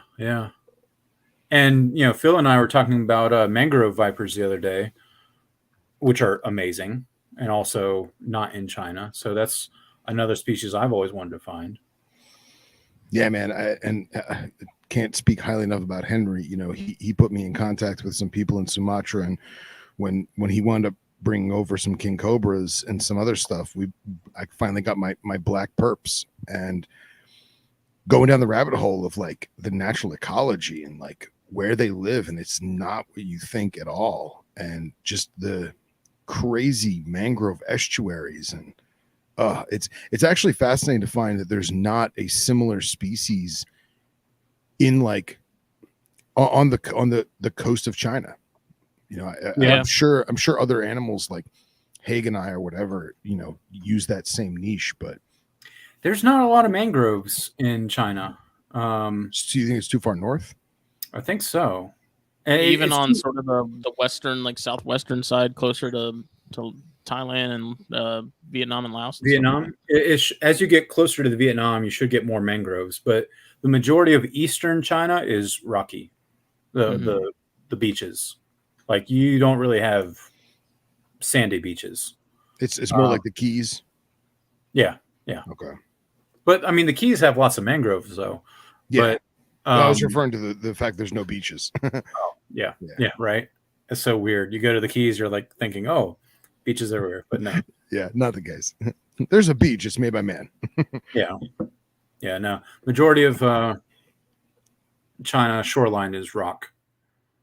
But yeah, as you get closer to the Vietnam like nook, you get more brackish and mangrove and type like that. Here's my trip to Japan. I'll put this in the private chat. Nice. And I found one DOR Flavoviridis. It was a juvenile. Let me try to find out where exactly. You got to go maybe halfway down the page to see the DOR. And it was killed that night. This was like the top species when I went to Japan that I wanted to find, of course. Oh, I see here. I say it was the second most desired snake. The most desired I wanted to find was the Ovophis okinawensis. Yeah, those are cool too. That's a weird. They are weird. Group. They are. Yeah, there's a lot of weird stuff still.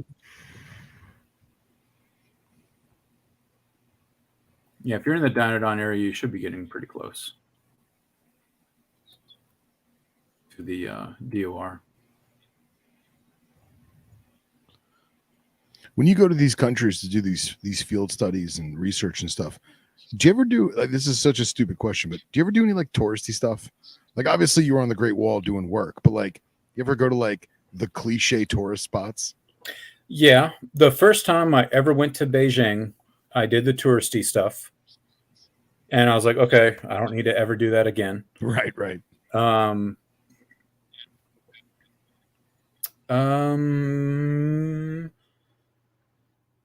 Oh, yeah. You found Goniosaurus. Oh yeah, that was awesome. I was so happy about that. Oh my god. Why are you not showing this, Justin? It's on the link. I mean, it's a pretty long link, so I don't know if he can show. I don't know what control you guys have with the ability. I'm trying. Yeah, it's loading. It's slowly loading. So yeah, a lot on the internet right now. Usually I'll do the tourist stuff either the first time ever and then never again, or I'll just hit up the herp side, and then on a future visit I'll be like, okay, I've done this all these times. I've never gone to see the Great Wall, so let's go see the Great Wall. But yes, I do. The point is, I do. Yeah, I figured as much. Eventually, because we all have our oftentimes delusions of grandeur or dream trips you want to take, and I always remind myself, like, you can't go to X, Y, and Z and not see the Eiffel Tower or the Sydney Opera House, or you know what I mean. Whenever I do finally make it to Egypt, one of my primary goals, just like one of my goals on the Great Wall, is to photograph a snake on the Great Wall. One of my and somebody else has already beaten me to this. But one of my goals is to photograph one of those Sahara sand vipers with the horns. Yeah, Cerastes. Yeah, Cerastes in the foreground with one of the pyramids in the background. It'd be awesome. It'd be absolutely awesome. Somebody's already done that, but still. So my point is to try to mix the tourist and the herping together as much as possible. It's the way to do it, man. It's the way to do it. Or, like, go to Rome and have a Aesculapian rat snake on one of the pillars of the Colosseum or something like that. Yeah, like some broken old, ancient bricks with like the Colosseum in the background. That'd be cool. Yeah. Yeah, Vipera species, with the Parthenon in the background. Yeah.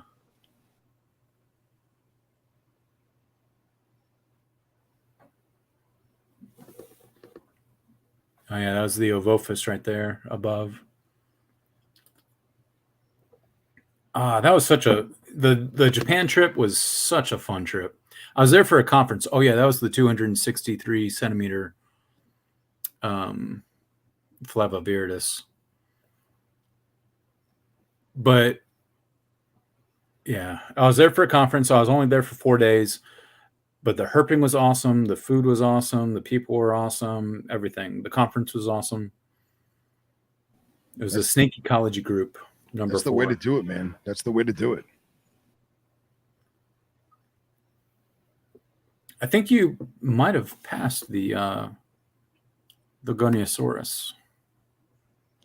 Yeah, that's what I was looking at when I first started sharing it. I don't know if I'm on a delay or not, but yeah, I think you are. Oh yeah, there you're getting into that that night that had the Goniosaurus. Yeah, there's a bunch of there it goes. What is that? So this is one of my complaints, not to sidetrack too much. One of my complaints about the new, whenever I put out the second edition of the rat snake book. So that guy right there, that's Cyclophiliops. Which Cyclophiliops is that? Semicarinatum? Semicarnata, yeah. And of course, in China, you have Cyclophiliops major, you have Cyclophiliops dorii, Cyclophiliops multicinctus. Well, according to the taxonomists, these guys are now Thais. What? So, yes, these green, what is called the greater green. I know, and they eat earthworms. The Cyclophiliops genus eats earthworms, and genetically speaking, they belong to the genus Thais. And so, yeah, I'm like, okay, if I include Thais in the next edition of the book, oh, sorry, I'm reading the comments. Mike is asking about the pearl Mandarin type rat snakes. Yeah, they're in the book. Is there anything more specific about them? I've never found one, if that's one of your questions to Mike. I just got some Chinese cave geckos recently, and they're freaking cool. Oh, they are. They're so awesome. And Hainan, so there's a Hainan species, and they're all over. They're so easy to find. The Hainan really? cave. Yeah, that's what I have, or the Hainanensis. Mm-hmm. Mm-hmm.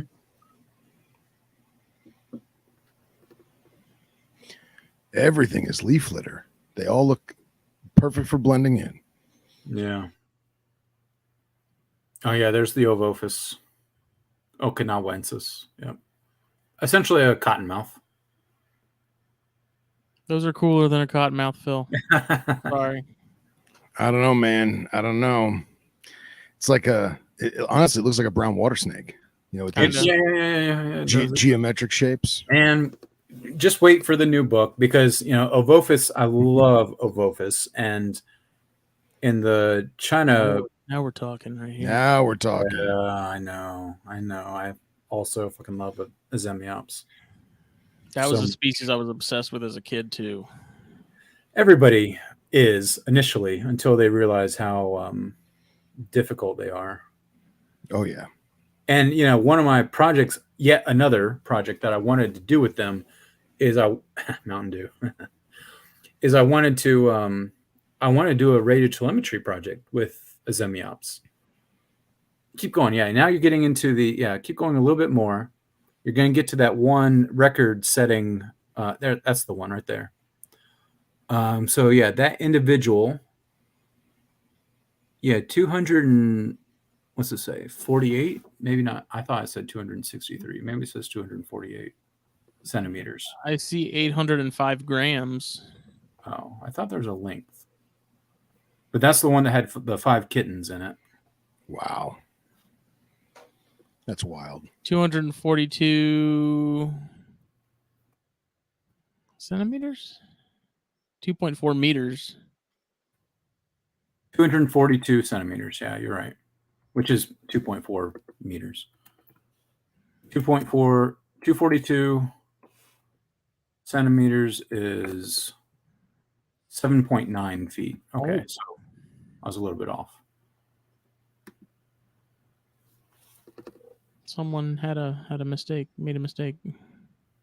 Yeah, there you get the. Yeah, so they have a ton of specimens. Yeah, man, that one. Keep going down a little bit more. You'll see the somebody pending one. The fangs are just massive. So yeah, while we were there, they put them out on the floor and were doing this display for us. It's not even like a Protobothrops. It's like a straight up Asian Bothrops. Yeah, right. I know it is. Oh yeah. Oh yeah. So yeah, and if you keep on going down, eventually you'll see pictures of the housing where they basically just keep. Oh, that kind of looks like that one. Yeah, a little bit. Yeah, and so Protobothrops elegans, which keep on going down a little bit more. Yeah, these are now invasive in Japan. Huh. And they are Really? interbreeding with. So if you keep on going down a little bit more, I think there's a hybrid. There's a invasive Mucrosquamatus. Yeah. Yeah. Yeah. Yeah. So this is a elegans and Flavoviridis hybrid. Wow. Now, how do they become invasive? Just I mean, they're agriculture. Because the majority of Japan are just little miniature islands. So yeah, they just arrive on cargo ships from island to island. Wow. Plane flights. It's kind of amazing that they haven't had stuff like Irregularis show up. Yeah. Given how sort of semi-close proximity they are to Guam. Yeah, there's a king rat right there. Nice. There's another Obophus, little sausage. There's another Obophus. Yeah, man, they're like the pugs or pit bulls of the. They're just such a strange design. Once again. Oh, and there's my Tocarensis I love so much. Oh yeah, awesome. Absolutely awesome. I also love the melanistic ones as well, but yeah, I mean that's also damn beautiful. There's a melanistic. Oh, there it is. See, I'll take that over your perp any day, there, Wolf. Well, I found that out the hard way. At least these guys, you don't have to worry about a brackish environment. Yeah, yeah. Oh, look, the blue on the face. Yeah. So that's how they keep the Flavoviridis for this snake bite institute. So basically, it's just venom research, trying to figure out the best way to produce anti-venom for the species and stuff like that. Crazy. Do you know if they're producing like a polyvalent or a monovalent? Is it? Well, at least at the time of this trip, they were raising up humanized mice, if you're familiar with those. It's mice that have human genes in them. Oh, I didn't know that. So that when you inject the mouse with venom, the immune response is humanized. Yeah, that's some of the graphs of that. So the idea is, if you can upscale it, then the mice will be producing human antibodies, but they're mice. Yeah. So then you can just take off the Climax coffee. Nice. Dr. Pepper. Mountain Dew and Dr. Pepper. Those are the only two. Japanese Subway. Yeah, I love to take photos of American twists in different countries. Man, Chinese KFC is way better than American KFC. Really? Colonel Sanders is rolling in his grave. It's the Chinese KFC, amazing. I'm glad they don't have it here because I would eat it a lot more than American KFC. That's awesome. If you've ever had Peking Duck, have you ever had Peking Duck? Oh yeah. Like, have you ever gone to what's that one high-end Chinese restaurant here in the U.S.? P.F. Chang. P.F. Chang, yeah. So if you ever had Peking Duck, so basically at the KFCs in China, they'll give you. Have you ever had a twister wrap from KFC? Yeah. It's like a tortilla. Burrito. Yeah. Yeah, it's like a tortilla with chicken strips, lettuce, tomato, and whatever sauces. whatever the sauce might be. Well, in China, they have the twister wrap. They call it the dragon twister. So it's the same tortilla wrap, and they put in strips of chicken, but then they line it with cucumbers, onion, and then the Peking duck sauce. And Wow. it's so damn good. Well, so have you had Peking duck in the United States and then compared it to Peking duck over there? I haven't. I've only had Peking duck in China. Okay. I've had Peking duck like in Chinatown, like both. Yeah. I've had Peking duck in Chinatown in Philly and in New York City. And it was fantastic. I was gonna say those places, it should be pretty close to authentic. Yeah, it was pretty awesome. So yeah, it is a very real awesome one dish. But yeah, all about the food. Oh God, he's Dragon Lair. I think is talking about that dude's an idiot. Yeah. Yeah, he's either talking about either David or what's the other guy? Take your pick. Either David or Rupert. Those are the only two foreigners I know that do herp stuff, and I think David free handles all the time. I don't think I've ever seen Rupert free handle, but I know David does all the time. So Mike Kasicki wants to know about the pearl mandarin type rat snakes. Yeah, I wasn't sure what specifically he wanted to know about them. I mentioned I've never found one. Just more on them. Yeah. So another friend of mine, a colleague, I don't know him that well. We've only met maybe 2 or 3 times at meetings. Let me pull up the book because I have the book right here. So if you don't have the book and you want the book, I recommend it. Not just because it's from me, but because it has a lot of the information. Awesome. Dude, I referenced that thing when I was breeding the Diones and attempting to breed the Bimaculata so many times. Like I kept going to those sections and rereading them as if some new information is going to magically show up. So yeah, you'll see on page 123, you'll see some baby pearl banded rat snakes. So Ding Li, that's my friend, my colleague, and in maybe around 2017, 2016, he started finding these guys all over the place.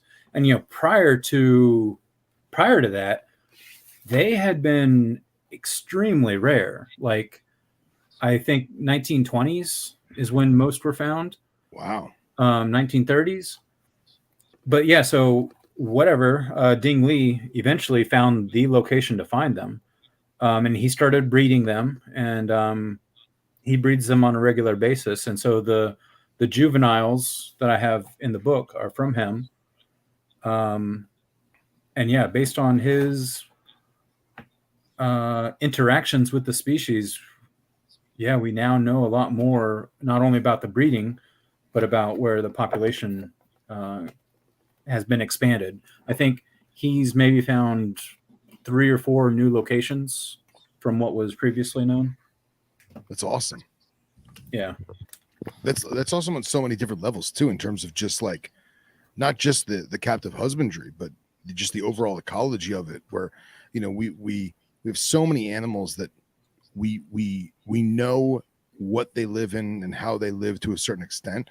And then when we find a new pocket, like we were talking about the Mangs earlier, possibly on a new mountain range, that's a big deal, right? But when you haven't found something since like the 20s, that's wild. Yeah. Yeah. When last time I was there, I think fall of 19, at one of my other locations that I do a lot of research, Wuishan. I'd never been there in September before. And so I'm walking the road that I normally walk. Are you guys familiar with the genus Tachydramus? It's a lizard. Mm-mm. I'll type it in. Rings a bell. I think we found some at Strictly's before. Nice. Tachydramus, the Asian grass lizard, I think might be the common name. I Okay. sent it in the private chat. Anyway, so I'm walking on the road and I see this Tachycromis in front of me that's solid green, which most are not solid green. Most have some brown and some stripes in them. And eventually, I Which finally species? well, yeah, all right. So the one I found was Tachycromis Sylvaticus.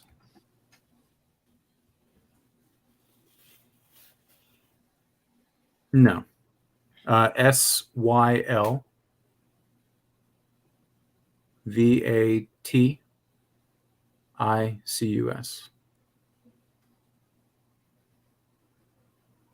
So go to that solid green one. Go further down.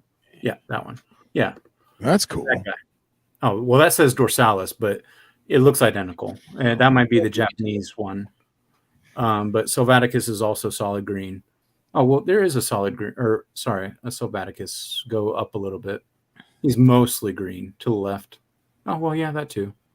Yeah. Nice. Either way, so when I found it, yeah, I didn't realize the significance of it, but yeah, you see 1928, Mm-hmm. they had not been found there in Wuishan, which is the type locality, since 1928. Wow. That's awesome. Yeah, so it was like a 94-year, had been unseen for 94 years. That's incredible. They had been found in other provinces Yeah, but still, that's awesome. more recently, but at that location where the type locality is, they'd not been seen since the 1920s. Very cool. It's like a bronze back in lizard form. Yeah, right? Yeah, essentially, yeah. Yeah. Wow, have we been talking for 2 hours? Wow. We have. How awesome are Diones and Bimaculata, man? I love Bimaculata. I love Diones. Diones has a lot more variation than Bimax, but I also love Bimax. Like I said, it's so bizarre because I cooled mine down, and I know like Loafman was like, you gotta get them cold, which didn't really happen because we didn't really have a cold winter, and so I've had them together, and up until I don't know, maybe about probably 2 months ago, like there's this constant racket in that tub, and it's that male chasing that female around like crazy. I think she laid 1 or 2 slugs at one point. And I don't know. Like it's just odd because like we're now getting to the point to where it's supposed to start. Everyone's supposed to start chilling out again. Yeah. And I don't know. Like the Diones, those were locked up immediately, and then the Bimax, like they were much more sort of shy, mostly on the females' part. Weird. Yeah. I wonder if that's why Diones are so more prevalent, like in China, than Bimax. Like I've never found a Bimac in the Really? wild. And yet, they look so similar. Yeah. But Diones seems to be way more promiscuous. Yeah, they wasted no time. That was the first pairing I put together, and I think within like 10 minutes of putting them together, they were locked up and stayed locked up. So, what's also kind of weird. So my friend Scott, he lives in Beijing and he goes to the wall all the time. For rat snakes, most rat snakes, for male and male, they do combat, right? mm-hmm. Yeah. So he's found mating balls of Dione. Really? Yeah. And yeah, that male, he was. I put him in there, and it was like he made a beeline. Like he didn't do any cruising or searching around or nothing. He was like, "There she is," and he went straight for her. And the size difference is kind of funny. It's almost like ball pythons. Like the females are considerably bigger than the males, at least from what I've seen. And then with the Bimax, it's the same thing, but even those are even smaller. Because the pair of Bimax that I have are supposed to be proven. Do you know what province they came from? No, not the Bimax. The female, the Diones, The male is Siberian. The female is supposed to be Beijing. Okay. And I had a female Siberian, but I lost her. So. Okay. But that Siberian male, man, he is like apricot. Wow. Orangish, pink, just wild. You've probably seen it by now, but the in the book you saw the melanistic Dione. Yeah. Is that not crazy? Yep. From the Tachy mountains or something like that. Yeah. I mean, there's a group on Facebook for them, and it's like seeing what they got over in Europe and just all the like. That's the thing that I've said it a million times with that species. It's like, how are they not more popular? Like, they're small. They come in just ridiculous amounts of colors. They're rat snakes. Yeah. They breed at the drop of a hat. I don't give mine heat. I keep them the same way I keep my corns, and they do great. Like, yeah. You know, they have humid hides. The babies seem to really appreciate those, but yeah, I mean, they're just mine are kind of skittish, but I also don't really mess with mine much. Like my male, especially, he's kind of a prick. But earlier when I was talking about that one genus that we reclassified, the Stichophanes, Wang Xiaohe, who was one of the co-authors on that paper, she moved to Moscow and she married a Russian guy named Sergei something, and he does a whole bunch of Dione and other rat snakes. And man, I wish I could remember his last name, but you check their Facebook page and just the variety of Diones they have is crazy.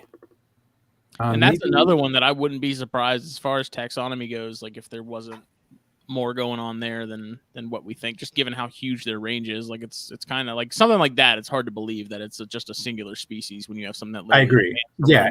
You look at the range. The range is massive. It's like one of the biggest land ranges that exists. I'm trying to find out if I can figure out which Sergei it is. Which is another interesting part about the Bimaculata, because it's the complete opposite. Like their range is literally just restricted to right. To China, that sort of lower range of the Diones, and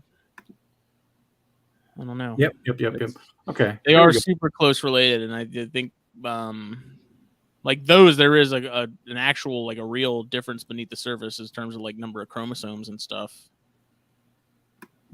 I'll put this in the private chat. You probably will know this name.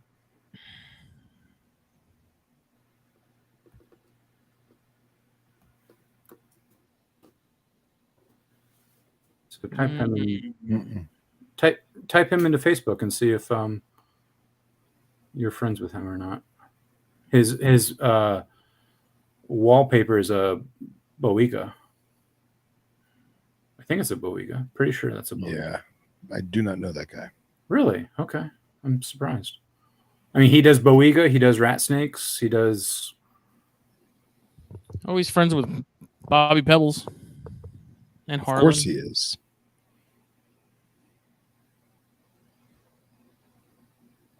Yeah, I mean, he likes boiga and he likes rat snakes. Rat snakes, like that's. So I assumed you knew him, but all right. No, but we got 23 mutual friends. So. Yeah, I got 18 mutual friends. That's crazy. Yeah, so Wang Xiaohe is married him, and moved up to breed snakes with him, and so instead of going into the academia range, she went to the captive snake breeding avenue. Whatever works. The dirty, dirty private sector. Whatever works. That's right. All right, I'm going to take another beer break. Well, I was actually going to say is we're right at that witching hour. There's this one thing I was going to throw up here, and this is the segue for the next time we have you on when the Venomous book is wrapping up. Because I'm kind of ashamed that we never talked about this snake at all tonight. Oh, boom. Oh, yes. There it is. Dinocystrodon. Oh, my God. They are so amazing. So amazing. So, but yeah, we'll definitely we'll say that for when the book comes out, and we can promote the book as best we can. Yeah, it's too much to go into right now. I know, right? It'd be another hour at least. Exactly. So that's kind of ominous. Like, I'm looking at his tagged photos, and there's one of him with what's his name, Arslan Valiv. I don't know.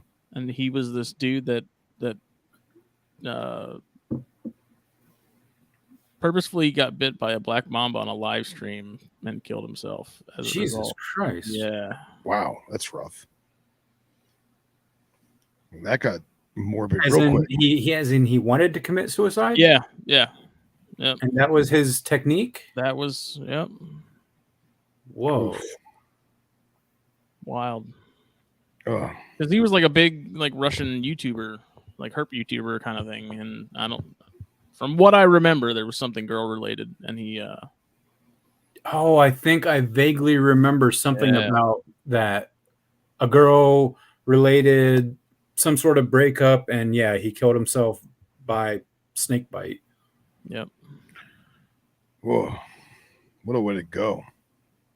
I don't know, man. Like, honestly, if of all the things, I don't know anything about the symptoms for black mambas. Might not be the worst choice. But I know, like, mini banded crates, supposedly, you just fall asleep and you don't wake up. But that's a mini banded crate. Black mamba, I don't know. Yeah, basically you start to go into cardiac and pulmonary arrest, and then your body slowly shuts down. So, yeah. Your heart basically slows down so much it stops. Well, on a lighter note, Herr Doctor, where can people find you? Let's see. I'm on Facebook and I'm on Instagram. I also have a YouTube channel. It's just my name. My Instagram is China Herper, and my Facebook is just my name. Awesome. So we can't thank you enough for coming on again, man. Sure, it was fun. Yeah, man, absolutely awesome. Let me know when the next time is. Yeah, sooner than later, most definitely. Sounds like a Venom Exchange radio if I ever heard one. It does. It does sound like a Venom Exchange radio. It does. Yeah. All right. Well, this episode was brought to you by BlackBoxCages.com. Check them out. Facebook, Instagram, BlackBoxCages.com. And Puget Sound Pythons. Check them out. Facebook and Instagram. I believe they're also planning to bring back the Reptile News Radio soon. Nice. They're in the middle of planning a wedding, so they've been busy. So give them a follow. And we'll be back for THP on Thursday, pending that my internet continues to not play these games. We'll see. So, thank you all. Everyone have a good evening. Thank you. Take care. Good night. Bye.